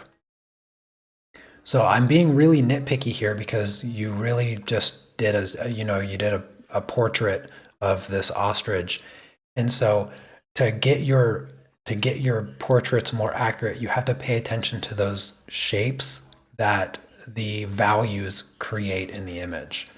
But I mean, aside from that, you still did a really good job on the drawing. It's not a bad drawing by any means. But to get it more accurate, if you want to take it to the next level, you need to focus more in on those general shapes. Up next, this another picture by Heidi.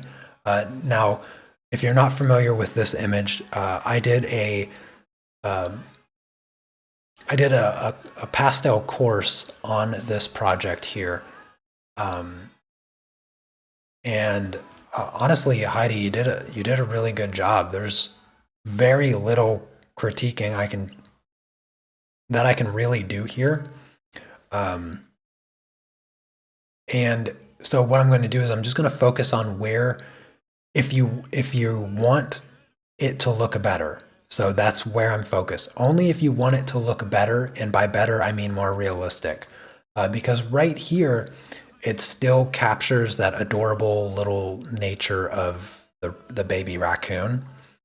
And if you want to extend the realism, what you have to do is you have to fix the grass. The separation of the grass here and the raccoon is too cut out.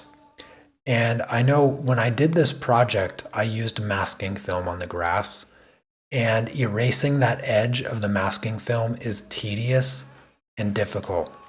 And so what you have to do is you have to create a better and less obvious separation between the grass and the baby raccoon here. And there's two ways to do that. The first way to do that is to first add more grass over top of the raccoon, and then also add fur into the grass. So you do it from both directions. So that's how you kind of erase that line there. The other thing that you can do to improve the realism of this, so the fur over here is really good. It looks very natural. The fur on top of the forehead, the fur on the face is just perfect. But I don't know, maybe you forgot, but this patch of fur right here on this side of the body, and even this side of the head, like right here, like this looks like you spent a good deal of time and energy filling in this fur and getting it to look really good, but then you got tired or you forgot to do it over here. So just make this fur here, look like this fur, and you're perfect. You don't have to do anything else. You're perfect. That's it. I mean, you could also consider adding some details to the grass down here. It just looks a little blocky. But other than that, there's just nothing else to do. Like, you did a fantastic job on it. You should be super happy. Okie dokie. Up next is Linda. Linda did a colored pencil landscape. Colored pencil landscapes are no joke. I've only done like 3 or 4 colored pencil landscapes because they are so exhausting, right? They're so exhausting because colored pencils are a relatively slow medium.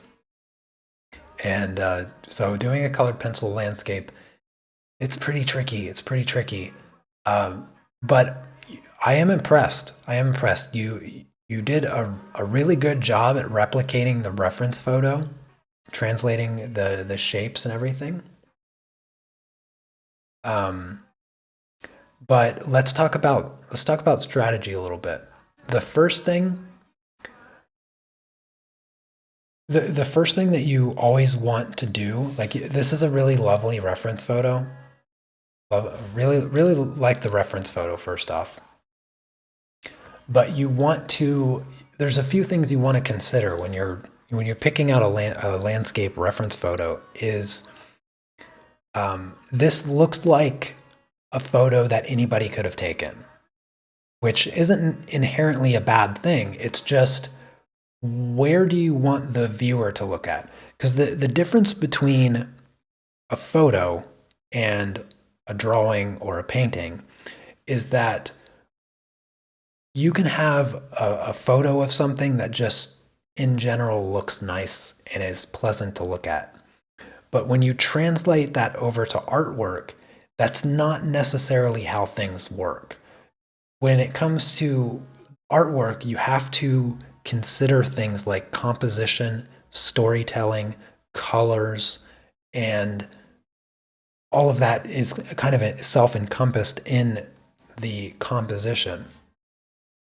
And when you look at the drawing of here that Linda has, where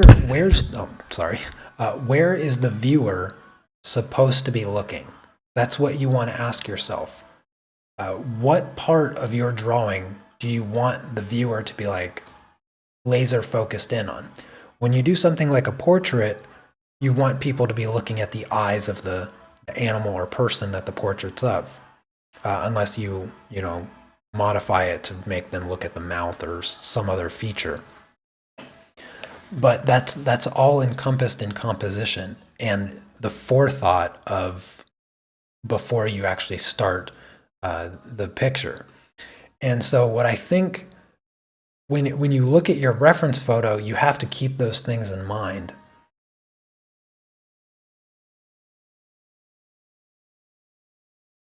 Oh, hey there, Linda. Um, so when you're prepping, because I always say, before you start something, make sure you like plan it through and think about it. Identify your colors, identify your composition, all of that stuff. And even though the reference photo is nice, it's very calming and there's not, it's just a soothing photo to look at. It has like these really bluish tones that make it nice and cool. It looks kind of like a cloudy day, like an overcast, kind of cool. It might rain later. That's what it feels like when I look at the reference photo. And I think where you could have benefited from a little bit of creativity here um, is to maybe consider an extra feature in the reference photo that you could apply to your artwork. And I think a good example would be an animal or a person, something of visual interest. And I'm just gonna grab a photo here, something. Um, this is a not the best photo, but it is something. So let me just not.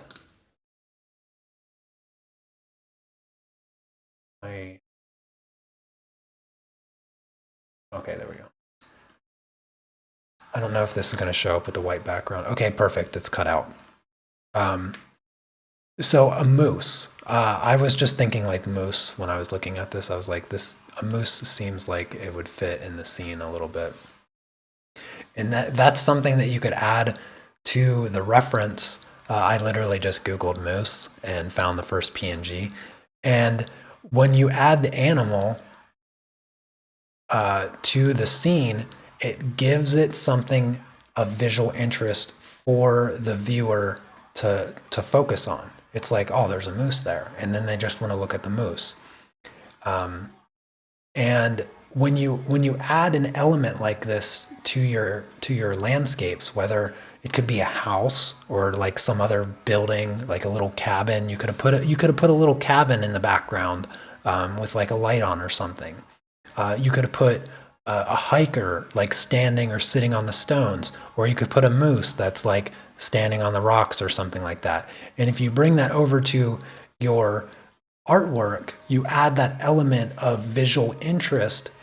It gives the viewer not just something to look at, but something to think about. Because, there's a moose standing here. Like, what is this moose doing? These are subconscious thoughts that people will have. It's like, oh, this moose, is walking down and it's looking for food, or it's looking, I don't know, for a mate or something like that.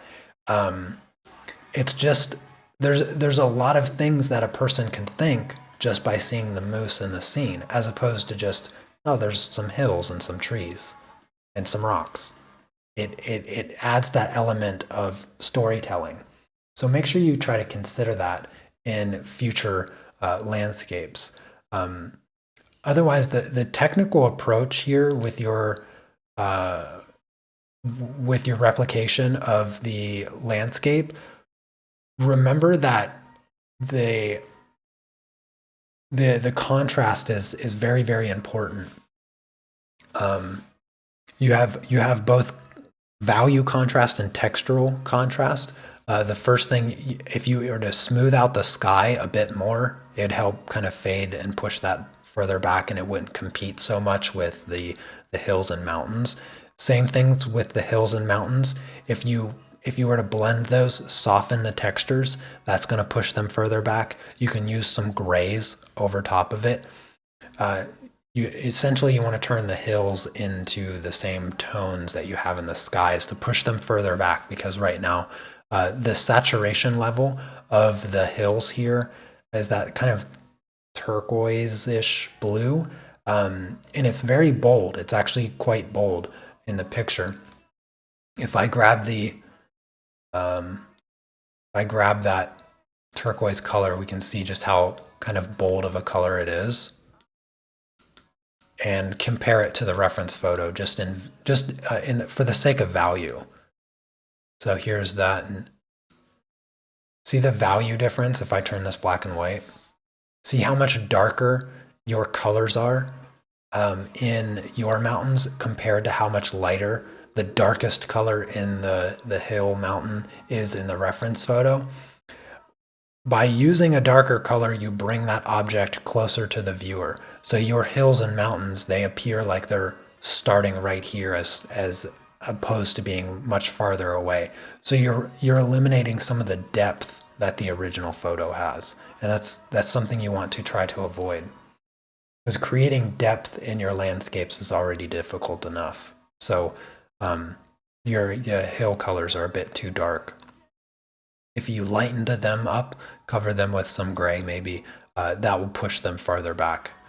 Now for the trees are pretty much the only feature in the landscape that I would consider to be of visual interest.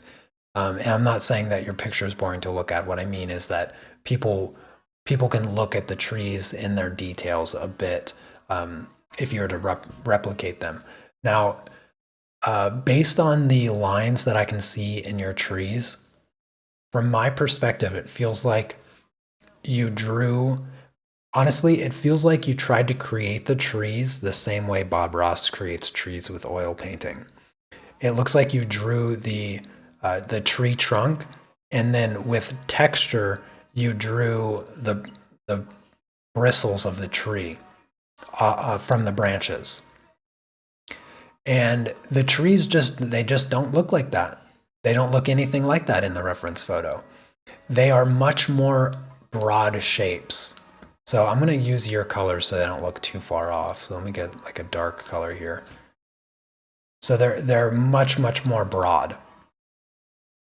So I'm going to just use a brush like this, and I'm going to work on this tree here.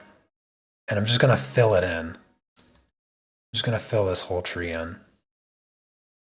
All of that big shape. A little bit smaller brush, like this. There's this little thing hanging out, and then kind of clumps up at the top here and then gets a little bit smaller. See the boldness of that tree shape? So now that we have the big shape, we can put in some of the little things that stick out. Something like this. A few things over here. So with these trees, if you look at it in the reference photo, they look like they're stamped on. They're very, very bold. They just cover up everything. They're very dark and they're very bold. And then they have some of the highlights. Now let me try to grab a highlight color from your image here. The highlights just kind of come down, sort of like this. I'm just kind of scribbling, but that's pretty much the highlights. But you can see the difference here. This tree is much more bold than this tree. And you see how the coverage here, you can actually see through your tree. But in the reference photo, you can't see through that tree at all. So if you were to get these shapes of the trees mapped out onto your drawing, and you just put it on like a stamp almost, you cover up what's behind there, your trees are going to stand out much more. They're going to look better and they're going to stand out more. But yeah, so that's it. That's it.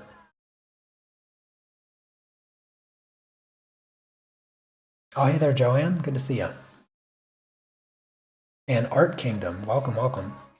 Micah's Art Studio, hello to you as well.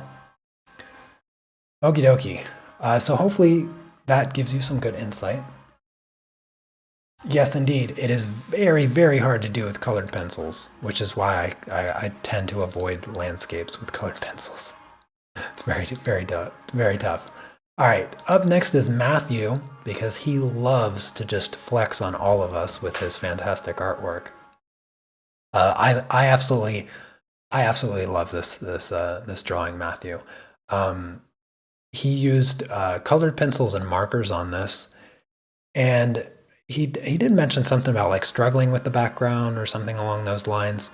And I can see that. I can see the struggle in the background. Getting those blurry bokeh backgrounds is really tricky with colored pencils. I have a few tutorials on them. And then not too long ago, I did an owl project that had a really nice blurry bokeh background. So I'll share some secrets with you to help you make your bokeh backgrounds not look like a bunch of bubbles. Because I think that's where, first off, the drawing is amazing. These flowers right here, these flowers that you see right here, those flowers are just perfect. The lighting that you're able to get on them is just perfect. And then also her kimono. Wow, her kimono looks so silky. It's just fantastic. These flowers and this kimono is just super good. Now the background does bother me a little bit, but not so much that I don't still absolutely love this project. The issue that I have with the background, one, is that it doesn't look like a blurry bokeh background. It looks like bubbles. It looks like little bubbles, partially due to the technique that you used of creating the circles, and then also the way that you filled in, like for instance, this one up here, straight up looks like a bubble. Just absolutely looks like a bubble. The way these ones overlap, again, these look just like bubbles. They look like, translucent bubbles that have those kind of oily-ish colors, but instead of the oilish like green and magenta colors, this is just blue, pink, and kind of orangey. And then these ones up here, just out of nowhere, straight up bubbles. They just look absolutely like bubbles. Now, if the background was supposed to be a background of a bunch of bubbles, cool. There's nothing wrong with a background full of bubbles. But I know that you're not going for bubbles, and it it does throw off the composition of the picture a little bit. I think what you'd probably prefer, if I do just blur these out, so if I blur the background manually and then simply just bring back the geisha in focus,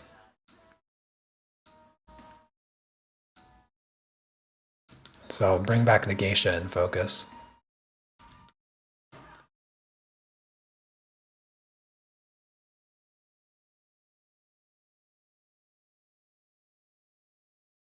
I'm doing this kind of quick, so if my lines aren't perfect, please forgive me. So there, the background is much more out of focus and softer, and that makes the geisha stand out so much more, right? Like she jumps off the page with the background being much more out of focus, right?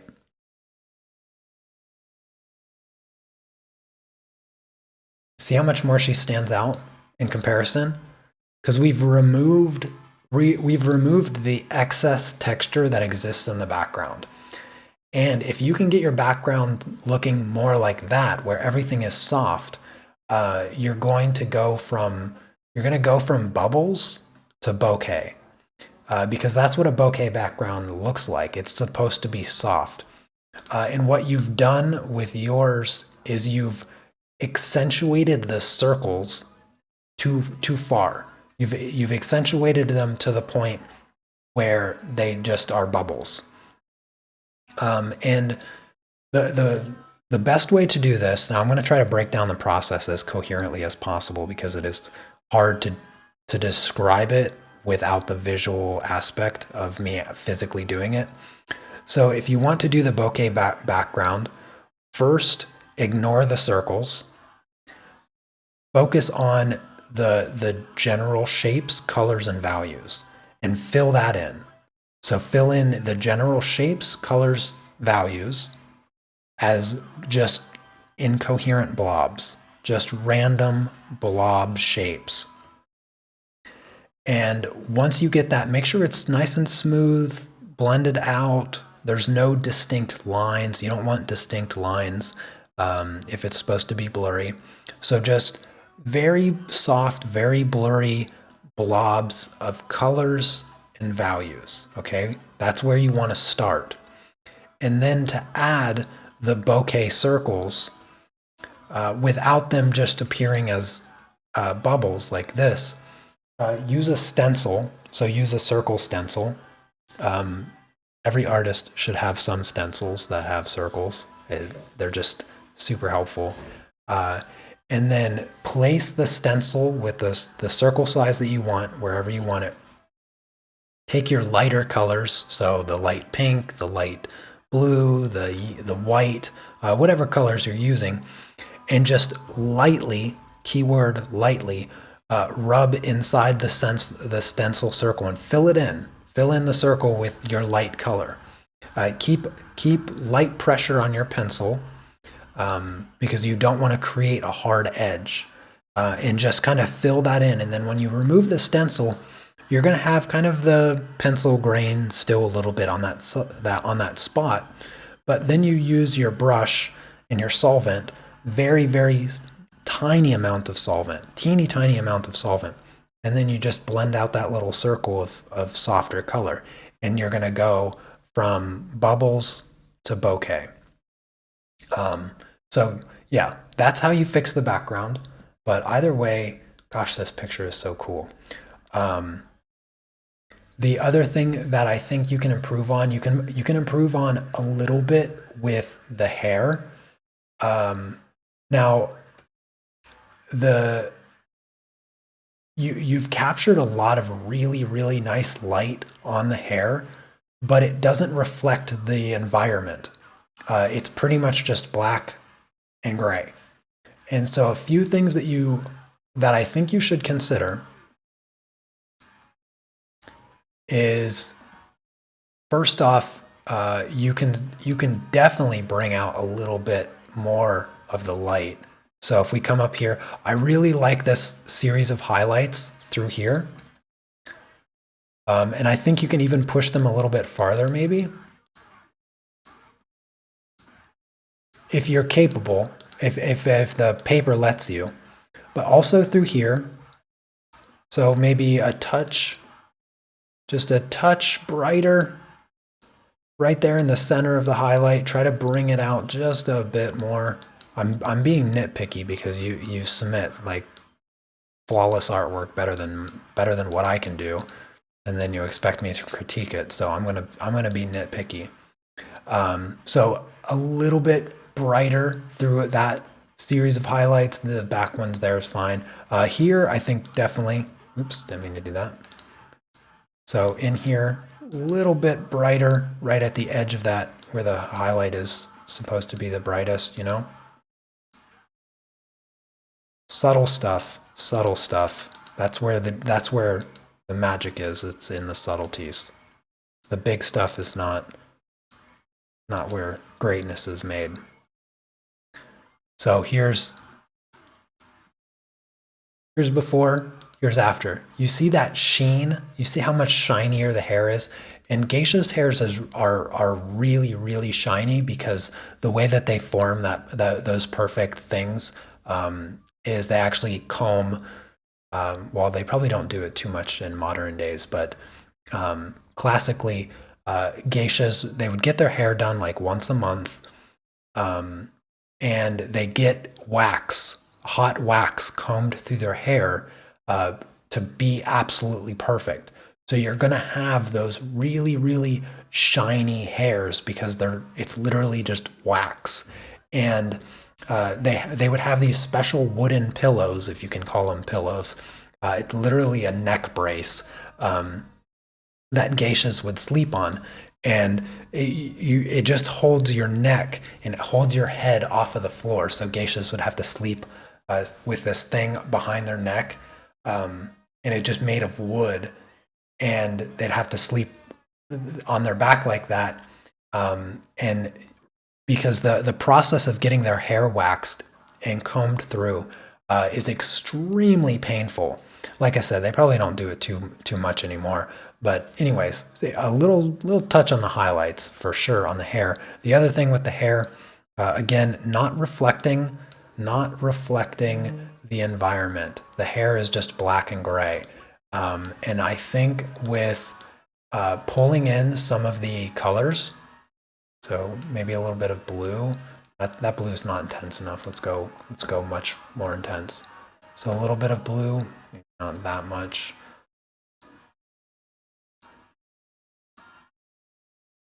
There we go. That's better. So a little bit of blue coming off the background.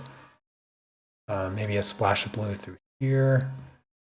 A little bit of blue there, and then also pink. We can use pink, some pink in the shadows maybe, or on the other side of the blue. So a little bit of pink, maybe a little, or red kind of coming through here. Now you see the difference? It's very, very small difference, but it makes the hair fit the environment, and that's where you need to improve there. If you're going to, I don't know if the background was part of the original reference photo or whatnot, but make the hair, use your artistic expression to make the hair fit the surroundings. So a little bit of blue, a little bit of pink or red or purple, whatever colors you want to throw in there. And then the same is true with the face. You gotta bring in those colors. Maybe you can do one side blue, do the shadow side blue, much more blue, and then do the highlight side more pink. Play with the colors a bit. Be afraid. The other thing, again, I don't have the reference photo, so I don't know. Careful with these transitions here, because you're making her face look very, very angular. And her nose looks like she's Japanese for sure, her eyes as well. And generally, like, they'll have like softer transitions. They usually don't have these really distinct cheekbones unless they're like very, very thin. but round faces, very prominent in the geisha world. That's like a thing, like a cultural aspect of beauty in geishas, is having those soft features in the face. So be careful with these shadows here, because they are a bit too sharp, I think. And like I said, I don't have the reference photo, so it could just be the reference, but it could also just be you making them a bit sharper than they are. The nose here, see this line here? It's a bit harsh, I think. Bit harsh. And then also, so if you look at the distance, well, actually the eyebrows don't quite line up with the center. Like, this is the center here. This eyebrow is closer to the center, so there's a little bit of an unbalance there. But this part of the nose, this section here is not dark enough, because when you profile view, like your eyebrows and then your nose goes in and then curls out. Her nose looks like it just comes straight out of her forehead. So this needs to be darker, pushing the nose back. You need to push that nose back because it's too much in your, this part of the nose in between the eyes. It's too outward. There. See how that pushes the nose back? All right, I'm done nitpicking. Also with the toning colors, by the way. The red, definitely need some red and some blue.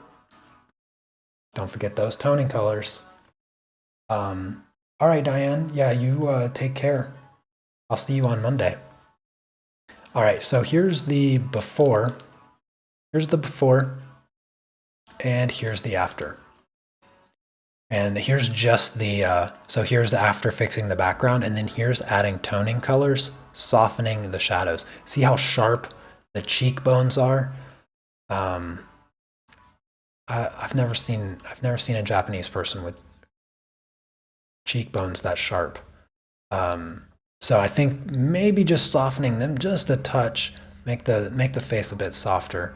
And then also that part of the nose is it's a wide and just it's not working. But I'm trying to be as tough on you as possible because you're already such a fantastic artist. All right. Last but not least, Garima and another colored pencil portrait. Excuse me. Okay, again, so another really great artist.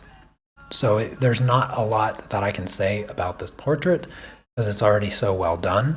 I think this is, it's obviously has to be Leonardo DiCaprio, however you say his last name. How do you say his last name? Leonardo DiCaprio? DiCaprio? Why can I not say that? DiCaprio. Okay, I'm done. It's Leonardo, right? Anyways, you guys know who it is. A very recognizable face. Now, given that it is a very recognizable face, you need to make sure that you have the drawing accurate before you color it in. I am not convinced his nose is this wide at the top, and I'm also not convinced that his lips are this small. So you have to be very, very careful with the accuracy of the drawing before you start coloring. Everything else looks super solid here. The colors in the skin, really, really good. I like the oranges that you brought in to bring some life into the skin.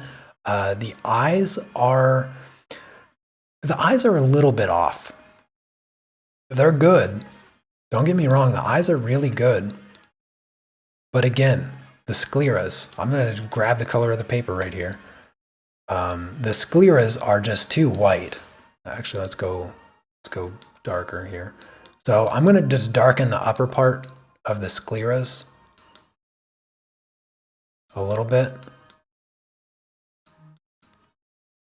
And now look at the eyes. Look how much more three-dimensional they are. See that? Huge difference. The other thing is the irises. Oh my goodness, nobody's eyes are that bright. Let's go with like a grayish blue, so a little bit darker. Yeah, increase my flow here. So I'm going to go a little bit darker with the irises because they're, oh goodness, they're super, super gray. And even if they are that gray in the reference photo, you want to be careful about that in replicating. You don't want to replicate stuff like that in a drawing because it just looks unnatural and weird. And there's the eyes now. So here's before. The eyes are like really, really lit up. There's like no shadows or anything, no dimension to the eyes. They kind of look flat. And so darkening the top edge of the scleras and then also deepening the colors in the iris themselves. I didn't change the color of the irises. I just changed the value. And so, yeah, that's where I think you can improve a little bit is those darker shades in the iris. Other than that, I mean, this ear, it didn't look like you spent a lot of time here for sure. Well-deserved outcome for the time that you must have spent on the face. And look at this jacket. I mean, that genuinely looks like leather. I'm guessing it's supposed to be leather because it looks exactly like leather. Like this stuff, it looks like you spent good amount of time.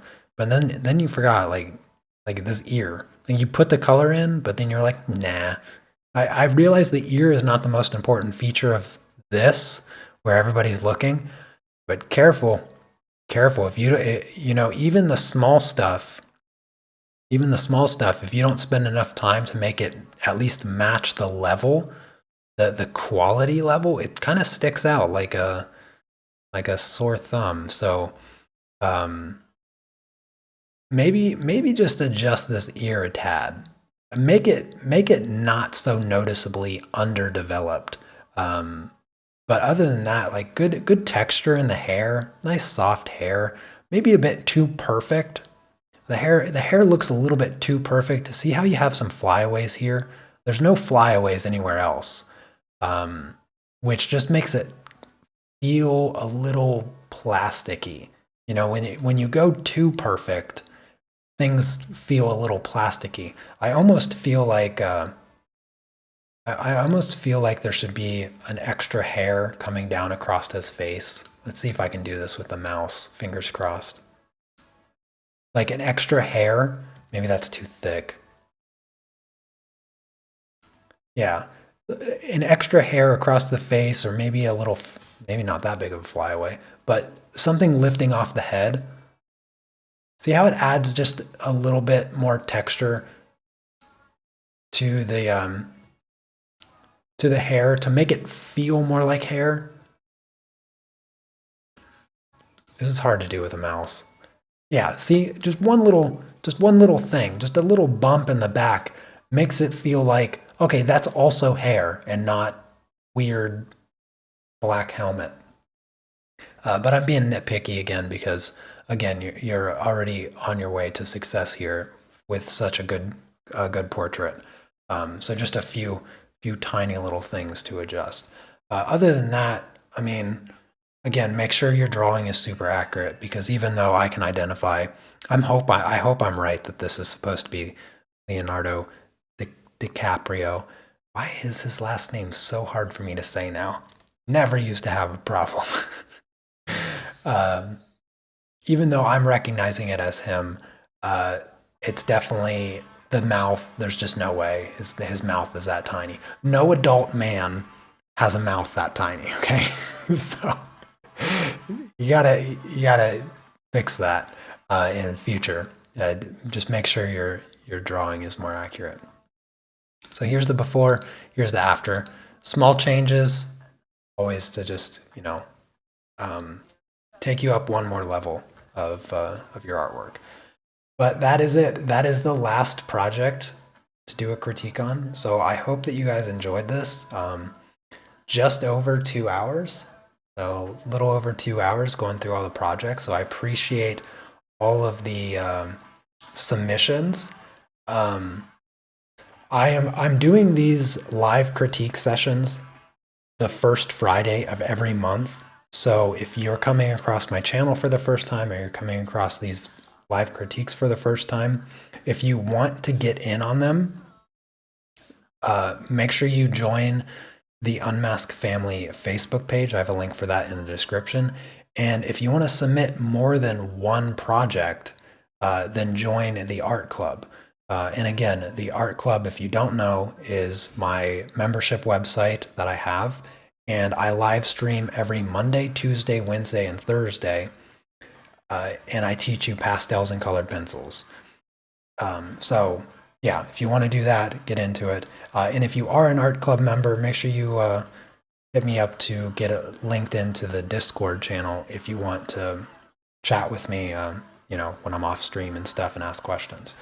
But anyways, that is going to do it for today. Again, thank you guys so much for coming by, hanging out. I hope you enjoyed the live stream. If you did and you learned something, make sure you give it a thumbs up, and I'll see you next time. Have a fantastic rest of your day and weekend. Take care. Peace.